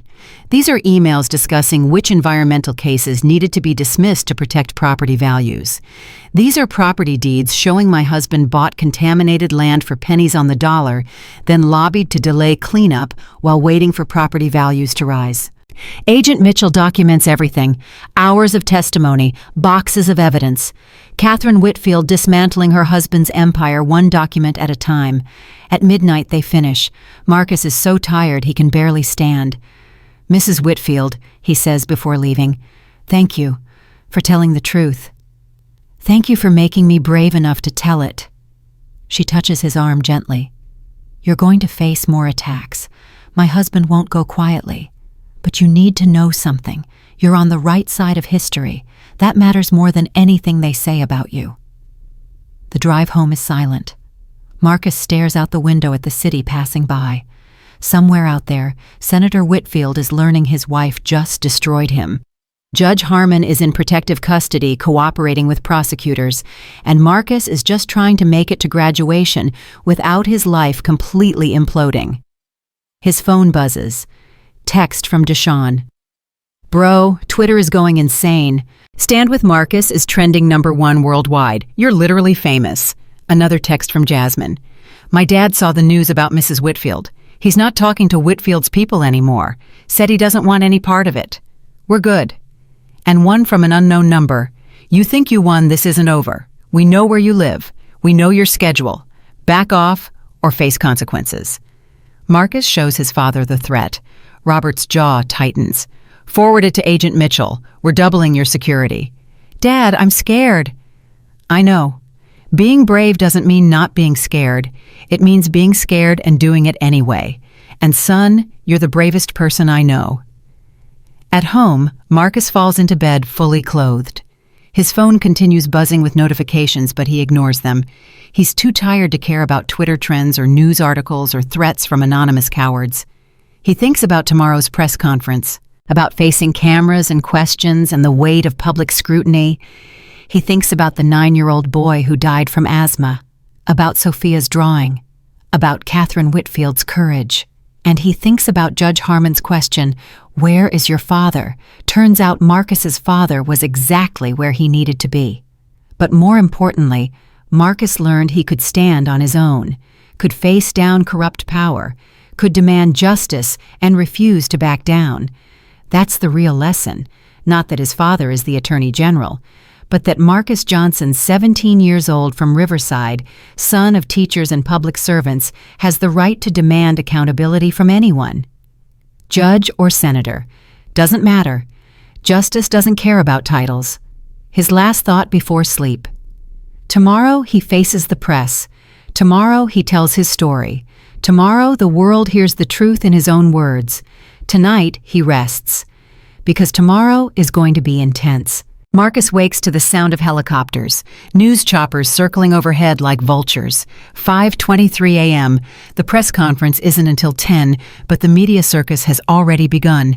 He checks his phone, 273 notifications overnight. He scrolls through them numbly. Death threats mixed with messages of support, reporters demanding interviews, classmates tagging him in social media posts he never asked to be part of. One text stands out. From Catherine Whitfield at 3:47 a.m. My husband knows I testified. He's threatening me. FBI has me in protective custody. I'm scared, but I don't regret it. Stay strong, Marcus. We're doing the right thing. Marcus forwards it to his father and Agent Mitchell. Within seconds, his phone rings. Did you sleep at all? Robert's voice is rough with exhaustion. A little. Is Mrs. Whitfield safe? She's in a federal safe house with round-the-clock protection. Whitfield made a mistake threatening her. It gives us grounds for immediate arrest on witness intimidation charges.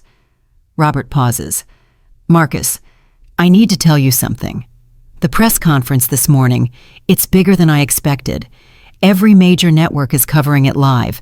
International media is picking it up. You're going to be in front of a lot of cameras. Marcus's stomach clenches. How many people? Couple hundred reporters in the room, millions watching live, but you don't have to speak. I can make the statement alone. No, I want to speak. They're calling me a liar. I need to defend myself. Then we practice. I'll be there in 20 minutes. We're going to prepare you for every possible question. Angela makes breakfast that nobody eats. Marcus pushes eggs around his plate, while his mother compulsively wipes counters that are already clean. The FBI sedan outside has been joined by 2 more, 6 agents now protecting one 17-year-old kid. Robert arrives with a team, communications director, legal counsel, media strategist. They transform the Johnson living room into a war room. Okay, Marcus, the communications director says. Her name is Valerie Chen, and she looks like she hasn't slept in a week. Hostile reporters will try to provoke emotional responses. They want you angry or defensive because that makes good TV. Your job is to stay calm, stick to facts, don't take the bait. What kind of questions should I expect? Worst case scenario. They'll ask if your father manufactured this investigation to boost his political profile. They'll question why a teenager suddenly has sophisticated research capabilities. They'll suggest you're being used as a pawn in a political game. Some will be more subtle. They'll act sympathetic, then twist your words. Marcus's phone buzzes. Text from Deshawn. Dude, every TV in school is showing the countdown to your press conference. You're basically the Super Bowl. Then Jasmine. My government teacher is making us watch. She says this is historic. No pressure, lol. And Laura Chen. Remember why you're doing this. Not for the cameras, for the families breathing poison. You've got this. They practice for 2 hours. Mock questions, hostile scenarios, teaching Marcus to pivot from attacks back to his core message: the data is real, the corruption is documented, communities deserve clean air. What if they ask about the threats? Marcus asks. Do I mention them? Valerie shakes her head. That makes you look like a victim. You're not a victim. You're a whistleblower. There's a difference. Victims need protection. Whistleblowers demand accountability. At 9:15, they leave for the Justice Department building. The motorcade is absurd. 3 SUVs, 2 police motorcycles, a command vehicle. Marcus feels like the president. Is this really necessary? He asks his father. After last night's threats, yes, we're not taking chances with your safety. They drive through downtown. People on sidewalks stop and stare. Some hold signs. Stand with Marcus. Environmental justice now. Whitfield for prison. But other signs too. Stop using kids for politics. Whitfield is innocent. Johnson family corruption. The country is fracturing along familiar lines, believing Marcus or believing Whitfield based less on evidence and more on existing tribal loyalties. At the Justice Department, security is overwhelming. Metal detectors, bag searches, bomb-sniffing dogs. Marcus has never felt less safe despite being in the most secure building in the city. Agent Mitchell meets them inside. We've got a situation. Senator Whitfield showed up. He's demanding to speak before you do. Says he has evidence that discredits Marcus's research. Robert's expression hardens. What kind of evidence? He won't say, but he's got his full legal team and a dozen reporters already giving him airtime in the hallway. He's calling this a press conference ambush. Let him speak first, Marcus says suddenly. Everyone turns to stare at him. No, seriously. Let him make his case. Then I'll respond with facts. Let the public see the difference between his spin and my data. Valerie considers this. That's actually brilliant. He'll overreach. He always does when he's desperate. Then you come in calm and credible with evidence. The contrast works in your favor. Robert looks at his son with something like awe. You're sure about this? I'm sure. I've got nothing to hide. Let's see if he can say the same. They move to a holding room with a TV monitor. On screen, Senator Whitfield stands at a podium surrounded by lawyers and supporters. He's dressed perfectly, hairstyled, makeup applied for cameras. Every inch the distinguished statesman. Ladies and gentlemen, Whitfield begins, his voice dripping with false sincerity. I stand before you today as a victim of political persecution. For 2 years, the Attorney General has weaponized his office against me because he disagrees with my policies. Unable to defeat me politically, he's now using his own son to manufacture evidence. Marcus feels his mother's hand tighten on his shoulder. Whitfield continues. This supposed environmental research is deeply flawed. I've had 3 independent scientists review Marcus Johnson's methodology. All 3 found significant problems. Faulty sensors, questionable data collection practices, convenient omissions that support a predetermined narrative. That's a lie, Marcus whispers. The sensors were calibrated to EPA standards. Shh, Robert says. Let him hang himself. Furthermore, Whitfield says, warming to his theme, young Marcus didn't work alone. Justice Department resources were used to support his project. Federal employees helped analyze his data. This isn't a high school science project. It's a coordinated hit job disguised as student research. On screen, reporters shout questions. Whitfield ignores most of them, but selects a friendly voice. Senator, are you saying the Attorney General committed ethics violations? I'm saying he used his position to target a political opponent through his minor son. That's not justice. That's abuse of power. And I'm calling for a full congressional investigation into the Justice Department's conduct. Marcus's phone explodes, text after text, his classmates watching, teachers commenting, the entire country taking sides in real time. Deshawn. He's lying, right? Please tell me he's lying. Jasmine. My dad is watching this with his lawyer friends. They're nodding along. Marcus, this is bad.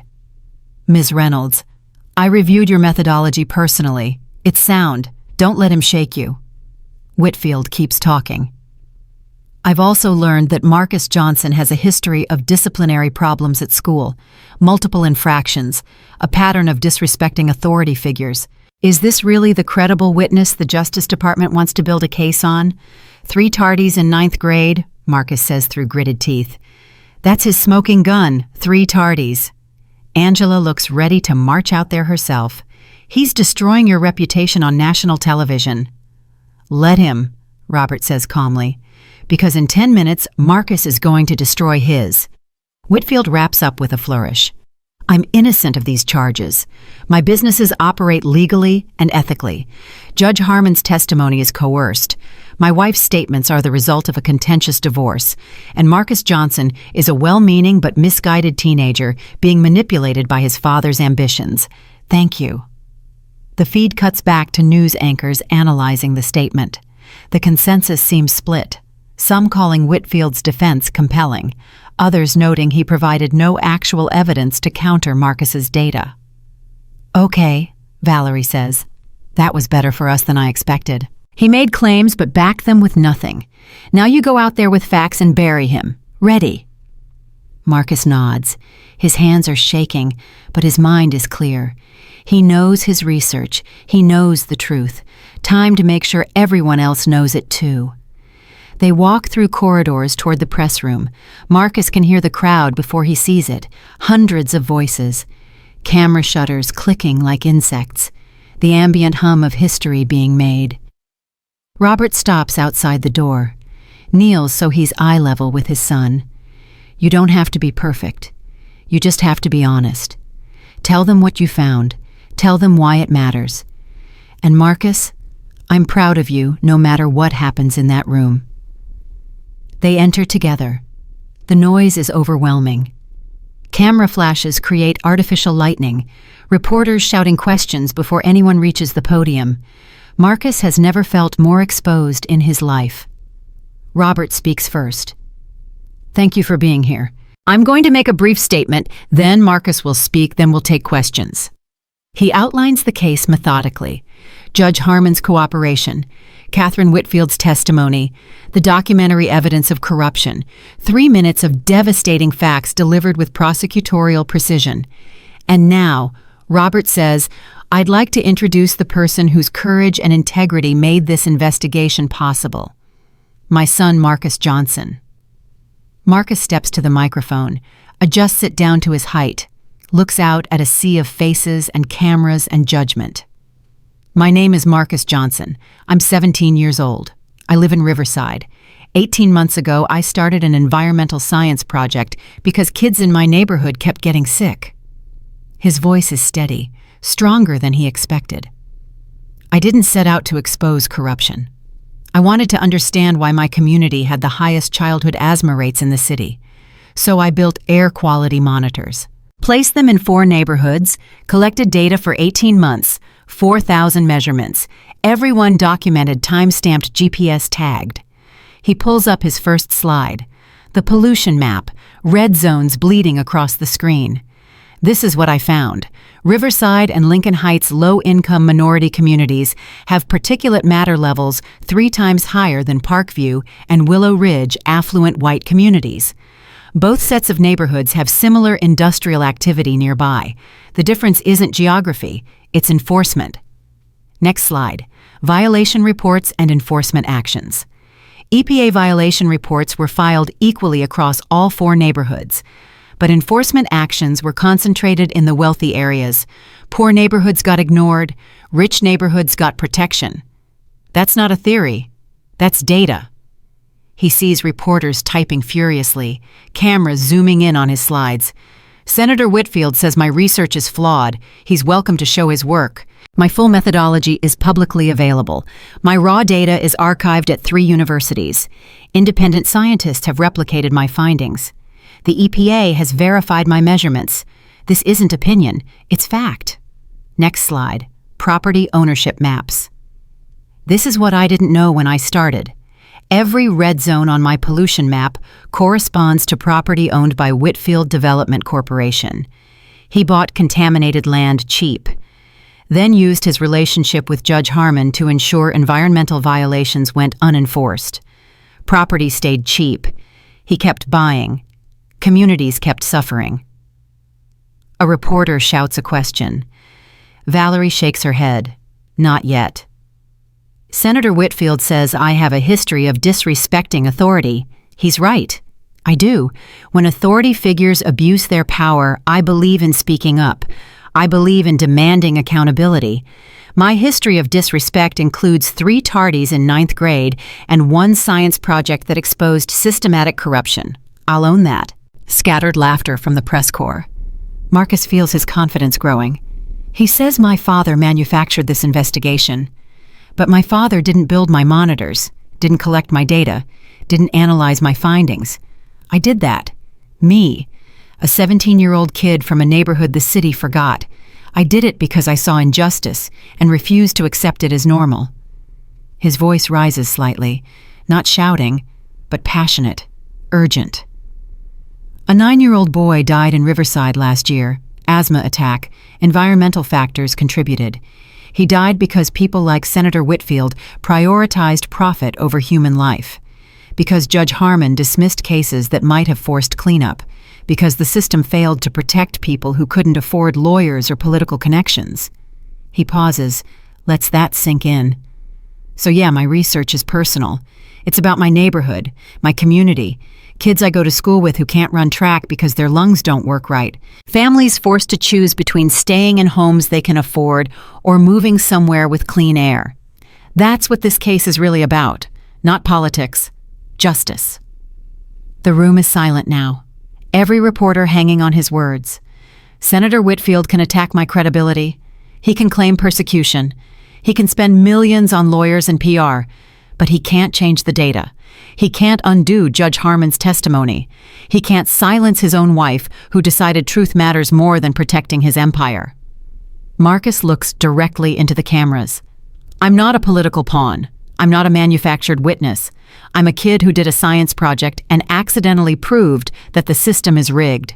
That environmental protection only protects people with money and power, and I'm not going to apologize for that. Not to Senator Whitfield, not to anyone. He steps back from the microphone. The room erupts, questions shouted from every direction. Robert fields them with practiced ease, while Marcus stands beside him trying to process what just happened. He gave a speech, in front of the entire country, defending himself and his work and his community, and he meant every word. Marcus! A reporter's voice cuts through the chaos. Do you regret starting this investigation? Robert starts to intercede, but Marcus leans back to the microphone. No, I regret that it was necessary. I regret that a high school student had to document what the EPA should have been enforcing all along, but I don't regret standing up for my community. Are you afraid of retaliation? I've received threats. My privacy has been violated. My family has been targeted. Yeah, I'm afraid. But I'm more afraid of what happens if people like me stay silent out of fear. Another reporter. What do you say to those who claim your father used you to advance his career? I'd say my father didn't need me to go after Senator Whitfield. The Justice Department has been investigating him for years. My research provided one piece of evidence. Important evidence, yes. But this case is bigger than me. It's about whether powerful people can poison communities for profit without facing consequences. Senator Whitfield says he'll sue you personally. Your response? Marcus actually smiles. Let him. Discovery in a civil suit means his financial records become public. His emails get subpoenaed. Every dirty deal exposed. If he wants to sue me, I welcome it. My research can withstand scrutiny. Can his business empire? The reporters actually laugh. Marcus is winning them over. He can feel it, the narrative shifting in real time. Robert wraps up the press conference after 45 minutes.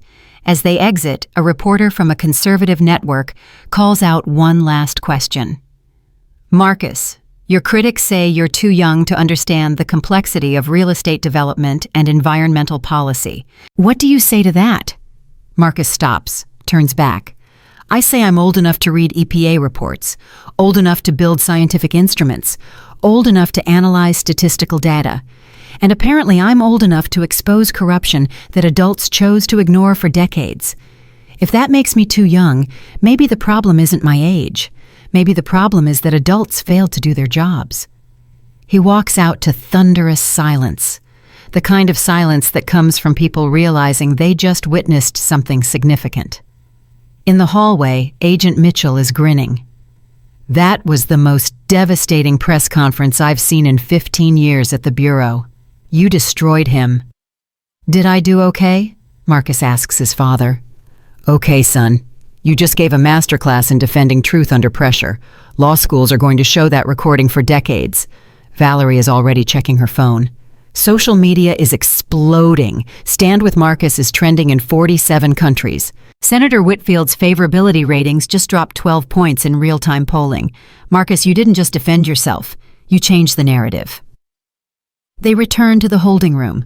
Marcus collapses into a chair.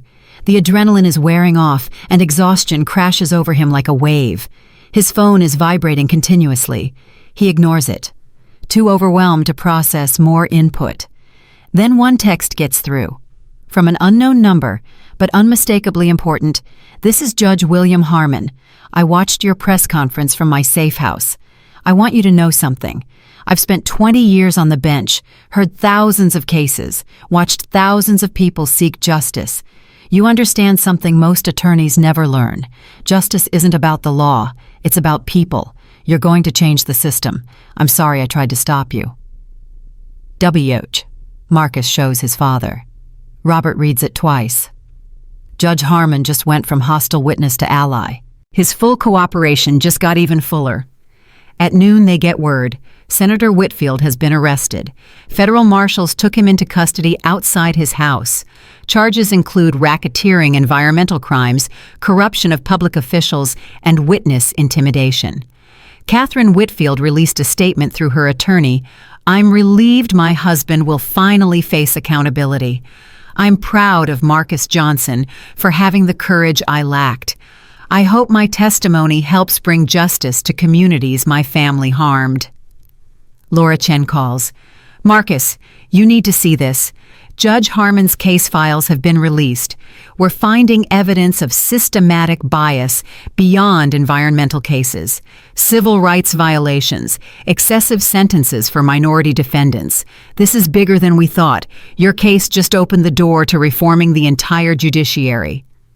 At 2 p.m., Marcus finally checks social media. The response is overwhelming. Politicians praising him.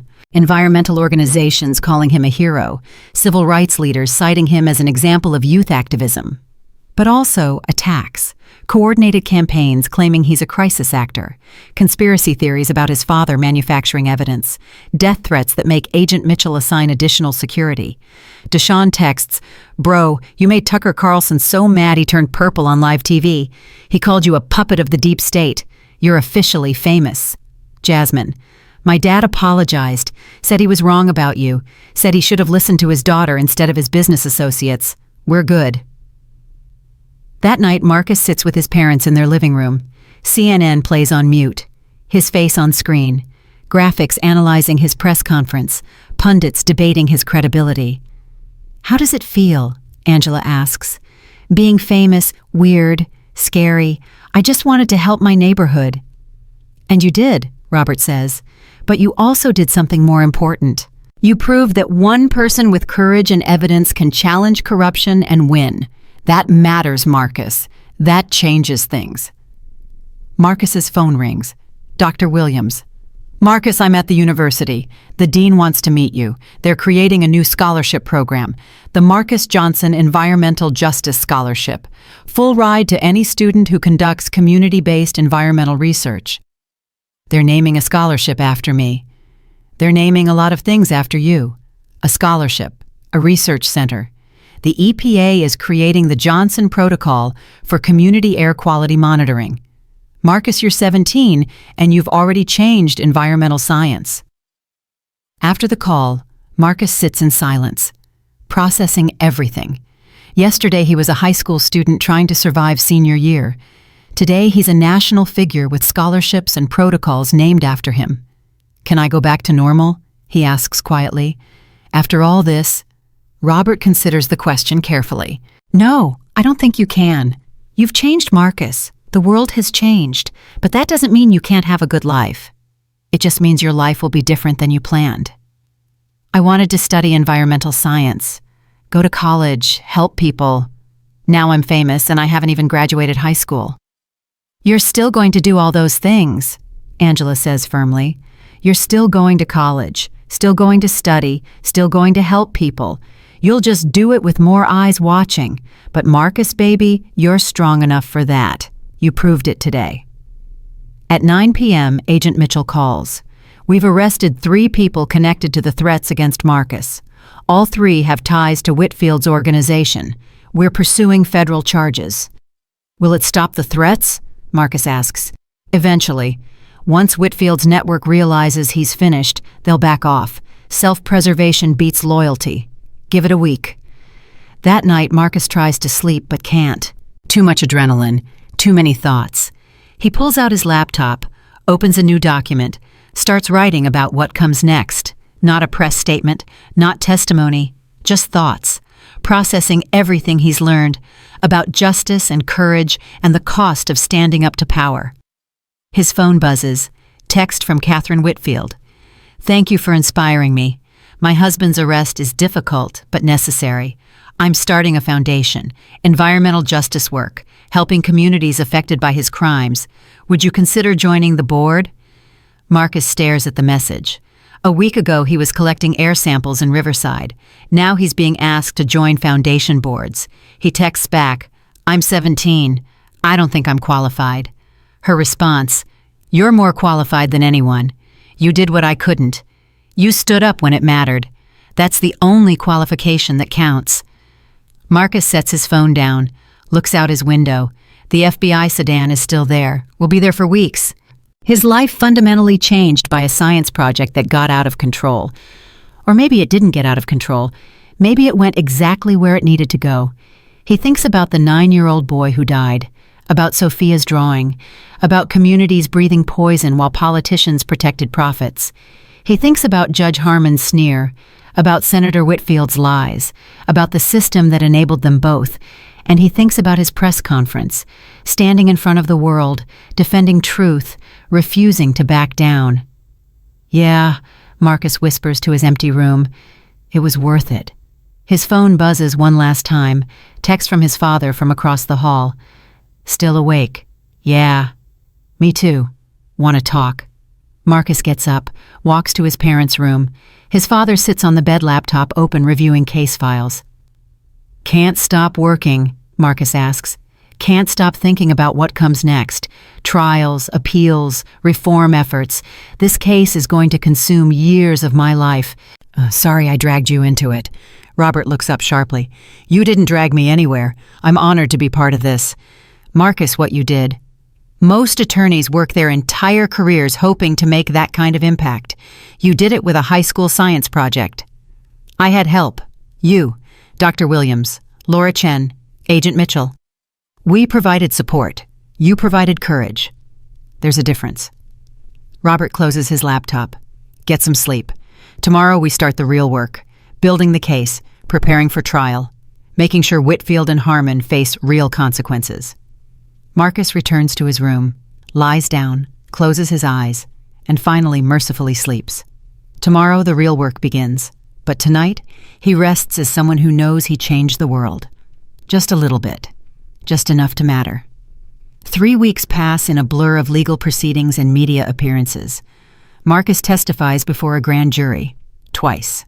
His testimony is sealed, but the indictments that follow are public and devastating. Senator Whitfield faces 47 federal charges. Judge Harmon pleads guilty to corruption and receives a reduced sentence in exchange for full cooperation. 12 other officials connected to the scheme are arrested. But for Marcus, the real change happens on a Tuesday morning in late November when EPA trucks roll into Riverside. He's walking to school when he sees them. White vehicles with green EPA logos parked on every corner. Men and women in protective gear testing soil sampling, air measuring contamination levels. Finally doing the work that should have been done years ago. Mrs. Henderson from 3 houses down stands on her porch watching. She's lived in Riverside for 40 years, raised 5 children here, buried her husband here last spring after his lungs gave out. "Marcus Johnson," she calls. "Come here, baby." He walks over. She takes his face in her weathered hands. "My grandbaby's gonna breathe clean air because of you.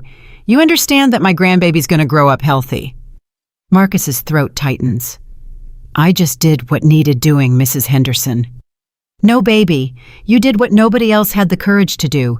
You stood up when everyone else stayed quiet." She pulls him into a hug. "Thank you. From all of us." At school, things have mostly returned to normal. The news crews left after the first week. His classmates stopped treating him like a celebrity and went back to treating him like Marcus, the kid who's decent at basketball and terrible at chemistry and always has extra pencils to lend. But some things are permanently different. Ms. Reynolds pulls him aside after environmental science. "Marcus, I submitted your research to the Regeneron Science Talent Search. It's one of the most prestigious high school science competitions in the country." "Ms. Reynolds, I don't need awards." "This isn't about awards. It's about recognition. About showing other kids from forgotten neighborhoods that their work matters. That science isn't just for privileged students with expensive lab equipment." She hands him a folder. "The application deadline is next week. I've already written your recommendation. All you need to do is update your project summary." Marcus takes the folder, flips through it. The application asks about future goals, research methodology, societal impact. Societal impact. He accidentally brought down a senator and reformed environmental enforcement nationwide. Does that count? At lunch, Deshawn is unusually quiet. Marcus notices him checking his phone repeatedly, frowning at the screen. "What's wrong?" Deshawn hesitates. "My cousin Jamal. He's in prison. Been there 3 years. Got sentenced by Judge Harmon for drug possession. First offense. Judge gave him 5 years. White kid 2 weeks earlier with the same charge got probation." Marcus sets down his sandwich. "Laura Chen said Harmon's cases are being reviewed. Jamal might have grounds for appeal." "Yeah, I saw that. My aunt's been calling lawyers all morning. They're saying because of your case, hundreds of Harmon's sentences are getting challenged. But Marcus, man, that's 3 years of Jamal's life he can't get back. He's 23. He should be in college. Instead, he's in a cell because a corrupt judge wanted to look tough on crime in black neighborhoods." The weight of it hits Marcus again. Yes, they stopped Harmon. Yes, they're fixing the system. But how many lives were destroyed before Marcus built his air quality monitor? How many Jamals are there? "I'm sorry," Marcus says quietly. "I wish I'd figured this out sooner." "Bro, you were 15 when you started. You can't carry that." Deshawn grips his shoulder. "But maybe you can help now. My aunt wants to talk to you about Jamal's appeal. Would you be willing to testify about Harmon's pattern of discrimination?" "Of course. Whatever helps." That afternoon, Marcus gets a call from Laura Chen. "We're filing appeals for 87 defendants sentenced by Judge Harmon. All show clear evidence of racial bias. Your testimony about his behavior and the systematic nature of his corruption will be critical." 87 people. So far, we're still reviewing cases. The number could reach 200. Marcus, you didn't just expose environmental crimes. You opened the door to reviewing 20 years of judicial misconduct. That's extraordinary. After school, Marcus walks through Riverside with his rebuilt monitoring equipment. He's collecting follow-up data, documenting improvements since EPA enforcement began. The air already smells different, less acrid, less heavy. He sets up a sensor on the corner where he placed his first monitor 18 months ago, watches the readings come in, Particulate matter down 40% in 3 weeks. It's working. The cleanup is actually working. His phone rings. Unknown number. He almost doesn't answer, but something makes him pick up. Marcus Johnson, a woman's voice. Nervous. Hopeful. My name is Rachel Torres. I live in Phoenix. I saw your story. I'm a high school teacher and my students want to replicate your research in our city. Would you be willing to share your methodology? Marcus blinks. Yes, absolutely. Everything's publicly available, but I can walk you through it. Thank you. Thank you so much. Our neighborhood has the same problems as Riverside. High pollution, high asthma rates, nobody paying attention. Your work showed us it's possible to fight back. Over the next hour, Marcus talks Rachel through sensor placement data collection protocols, statistical analysis methods. She takes notes, asks smart questions, thanks him repeatedly. When they hang up, Marcus realizes something profound. His project isn't just about Riverside anymore. It's a blueprint, a weapon that communities across the country can use to demand accountability. That evening, Catherine Whitfield's foundation sends official documents. They're creating the Environmental Justice Alliance. Marcus is listed as a founding board member. So is Dr. Williams. And Laura Chen. And 5 community activists from neighborhoods affected by Whitfield's schemes. The foundation's mission statement includes a line that makes Marcus pause. We believe that young people from marginalized communities possess unique insights into systemic injustice. We commit to amplifying their voices and supporting their research. His mother reads it over his shoulder. Baby, you started a movement. I didn't mean to start anything. I just wanted to help. That's how movements start. One person saying this isn't right and refusing to accept it. At dinner, Robert shares news from the Justice Department. Whitfield's trial is set for March. You'll need to testify. Full cross-examination. His attorneys will try to discredit you every way possible. I can handle it. I know you can. But Marcus, I need you to understand something. This trial will be intense. Nationally televised, every word analyzed, every expression scrutinized. Defense attorneys are very good at making teenagers look uncertain or confused.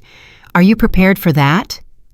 Marcus thinks about Judge Harmon's courtroom, about the press conference, about standing in front of the world defending his research. Dad, I've been preparing for that trial since the moment Judge Harmon dropped my equipment. I know my data. I know the truth. Let them try to shake me. Robert smiles. That's my son.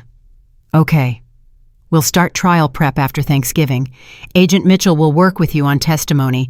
Valerie will handle media strategy. We're going to make sure you're ready for anything they throw at you.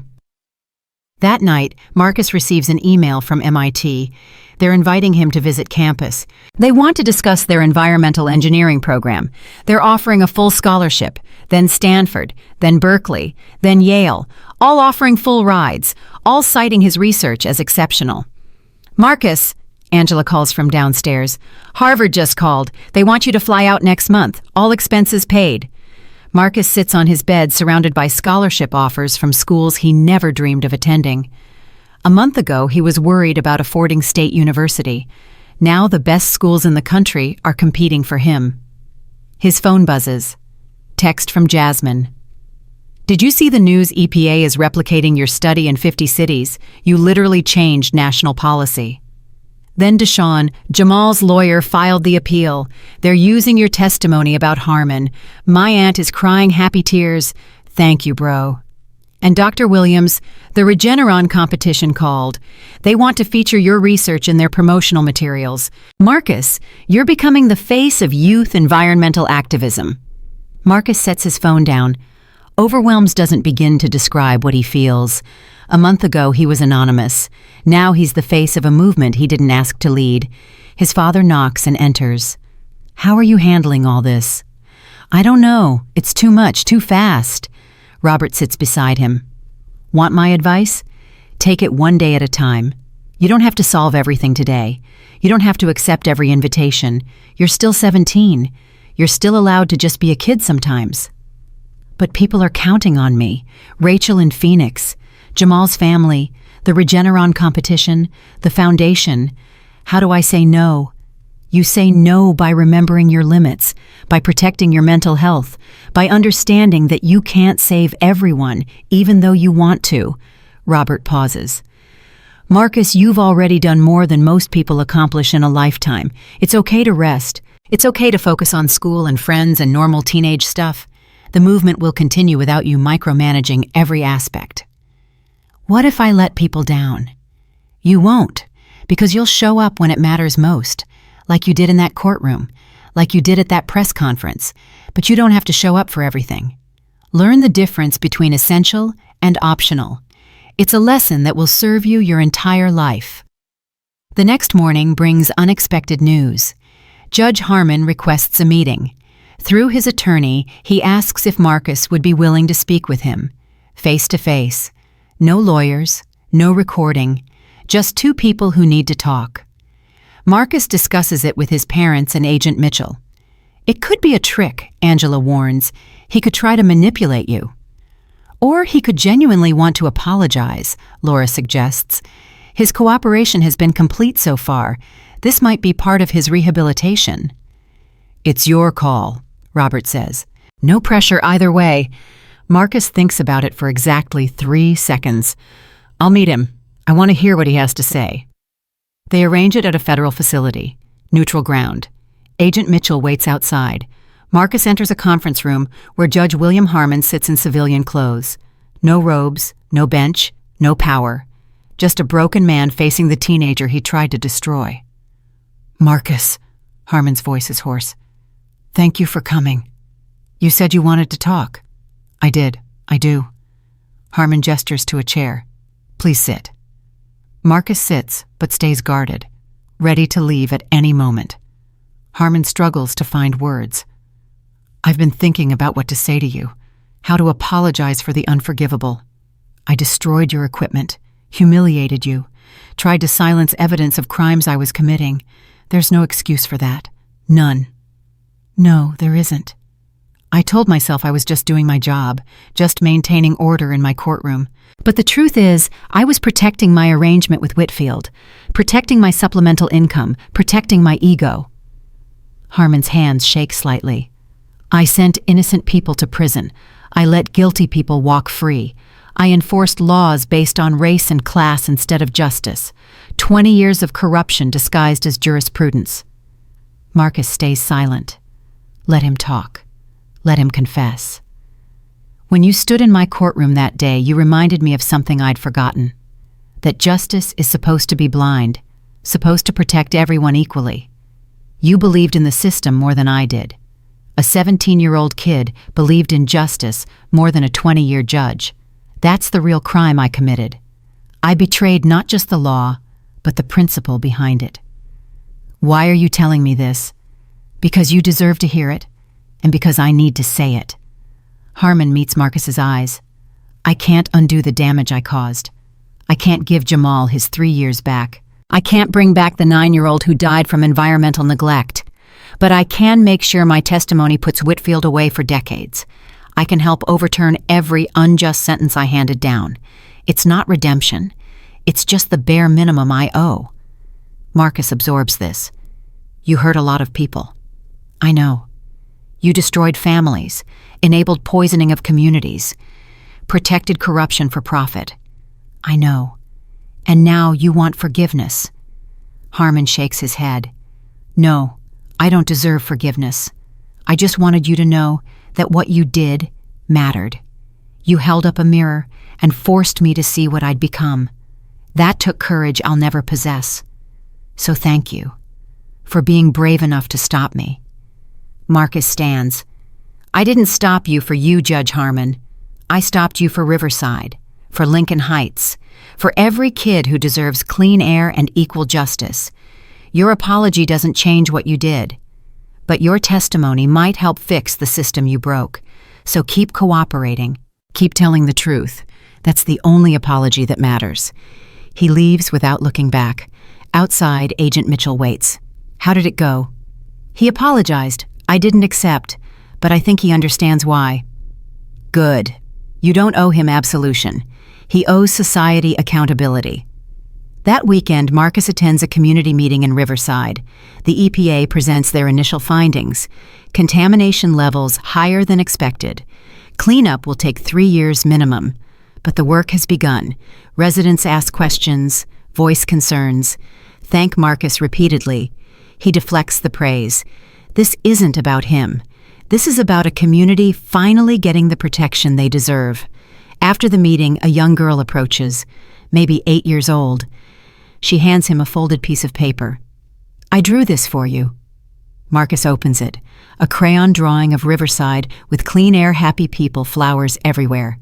At the bottom, in careful block letters, "Thank you for helping us breathe. Love, Sophia." It's the same Sophia who sent a drawing weeks ago. She's here with her mother, who smiles at Marcus through tears. Sophia doesn't need her inhaler as much anymore. The doctor says the air quality improvements are already making a difference. You gave my daughter a future. Marcus kneels to Sophia's level. You keep drawing, okay? And when you grow up, maybe you'll be a scientist too. Help even more people. Sophia nods seriously. I'm going to study air, like you.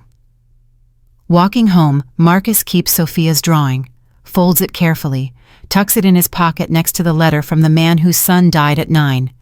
These are the people he did this for. Not for fame, not for scholarships. For Sophia and kids like her who deserve to run and play without struggling to breathe. Thanksgiving arrives. The Johnson family keeps it small, just the 3 of them. No press, no attorneys, no case discussions, just turkey and football and the comfortable silence of family that survived a storm together. What are you thankful for this year? Angela asks over pumpkin pie. Marcus considers the question. I'm thankful I had the resources to do my project. I'm thankful for parents who supported me even when it got scary. I'm thankful for Dr. Williams and Laura Chen and everyone who believed my data mattered. But mostly, I'm thankful that Riverside kids are going to grow up healthier than I did. Robert raises his glass. To Marcus, for showing us what courage looks like. They toast. A quiet moment of gratitude before the chaos resumes. The Monday after Thanksgiving, Marcus returns to school to find his locker decorated with thank you notes, dozens of them, from students whose families live in the affected neighborhoods, from teachers inspired by his work, from people he's never met who want him to know his courage mattered. One note in particular stands out. From his chemistry teacher, Mr. Wallace. Marcus, you failed my test last week. You still need to retake it. But you're changing the world, so I'll give you an extension. Science is about asking questions nobody else thinks to ask. You've mastered that. Now master stoichiometry. Mr. W. Marcus laughs. Even world-changing environmental activists have to pass chemistry. At lunch, Deshawn has news. Jamal's appeal was granted. He's getting a new trial. The judge cited systematic bias in Harmon's original sentencing. My aunt says Jamal could be home by Christmas. That's incredible. Because of you, man. Your testimony about Harmon's pattern of discrimination was the key evidence. 87 people getting second chances because you stood up. Deshawn's voice cracks slightly. My cousin gets his life back because you refused to let Judge Harmon intimidate you. Marcus feels the weight of that. 87 people, 87 families, all getting justice because one 17-year-old built an air quality monitor. His phone rings. Rachel Torres from Phoenix. Marcus, we did it. We replicated your study and found the exact same pattern in our city. Discriminatory enforcement of environmental regulations in low-income neighborhoods. We're presenting to our city council next week. That's amazing. We're calling it the Johnson Protocol. Your methodology is spreading across the country. Detroit started last week. Atlanta is launching next month. Marcus, you created a toolkit for environmental justice. After school, Marcus meets with Valerie Chen to prepare for Senator Whitfield's trial. They run through potential cross-examination questions, hostile scenarios, ways defense attorneys might try to discredit his testimony. They'll suggest you're too young to understand complex environmental science, Valerie says. How do you respond? I'm young, but my data isn't. It's been independently verified by 3 universities. Age doesn't determine scientific validity. Evidence does. Good. They'll imply your father coached you, manufactured evidence through you. My father didn't build my sensors, didn't collect my samples, didn't analyze my data. I did all of that before I ever told him what I found. The timeline is documented. Excellent. They'll attack your motives, suggest you did this for fame or college applications. I started this project 18 months ago, before my father was Attorney General, before anyone knew my name. I did it because kids in my neighborhood were getting sick and nobody cared. That's the only motive that matters. They practice for 3 hours. By the end, Marcus is exhausted but confident. He can handle whatever Whitfield's attorneys throw at him. That evening, Catherine Whitfield's foundation hosts its inaugural fundraiser. Marcus attends with his parents. The room is full of politicians, activists, and community leaders. People Marcus has only seen on TV. Catherine pulls him aside. "I want to show you something." She leads him to a display. Photographs of neighborhoods affected by her husband's schemes. Riverside, Lincoln Heights, 12 other communities across 3 states.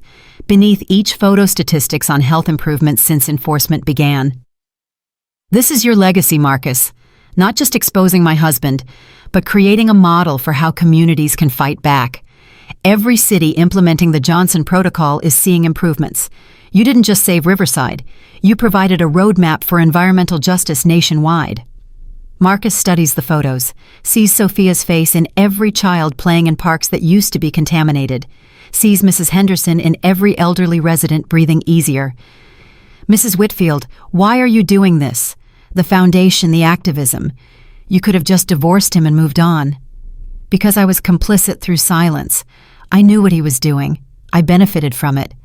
That makes me responsible too. This foundation is my attempt at accountability, at using my resources to undo some of the harm my family caused." She touches his shoulder gently. "You taught me that courage isn't the absence of fear, it's acting despite it. Thank you for that lesson." December arrives with final exams and college application deadlines. Marcus writes essays about his research, his testimony, his learning experiences. But he also writes about chemistry failures and basketball games and normal teenage stuff, trying to present himself as a complete person, not just the kid who took down a senator. Harvard calls again, then MIT, then Stanford, all offering full scholarships plus research funding. Marcus has his pick of schools, a luxury most Riverside kids never dream of. "Where do you want to go?" Robert asks one evening. "I don't know. They're all incredible opportunities." "What feels right? Forget rankings and prestige. Where do you see yourself growing?" Marcus thinks about it. MIT has the best environmental engineering program, but Stanford's community-focused research aligns with my values, and Harvard has Professor Chen, who pioneered environmental justice litigation. "You're going to make a great choice regardless," Angela says. "These schools want you because of who you are, not because of what you did. Don't forget that distinction." On December 15th, the Regeneron Science Talent Search announces its finalists. Marcus is one of 40 selected from over 2,000 applications. The award comes with recognition funding and an invitation to present in Washington. Ms. Reynolds cries when she hears. "Marcus, do you understand what this means? Students from schools like Lincoln High don't become Regeneron finalists. You just open doors for every kid in this district who dreams of being a scientist." That weekend, Marcus visits his original monitoring sites, updates his data. The improvements are substantial. Particulate matter down 60% in Riverside, down 55% in Lincoln Heights. The cleanup is working faster than EPA projected. He sits on the corner where this all began, watches kids play basketball without stopping to catch their breath, listens to neighbors laugh without coughing. Small changes, profound impacts. His phone buzzes. Text from Judge Harmon. "I saw you're a Regeneron finalist. Congratulations. You deserve every good thing coming your way. And Marcus, my testimony at Whitfield's trial will be comprehensive. I'm making sure he faces full accountability. It's the least I can do." Another text. Rachel Torres.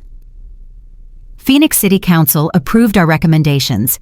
They're implementing enforcement reforms based on the Johnson Protocol. We did it. Thank you for showing us how." And another. Deshawn. Jamal came home today. First Christmas together in 3 years. My aunt wants you to come to dinner. She says you're family now.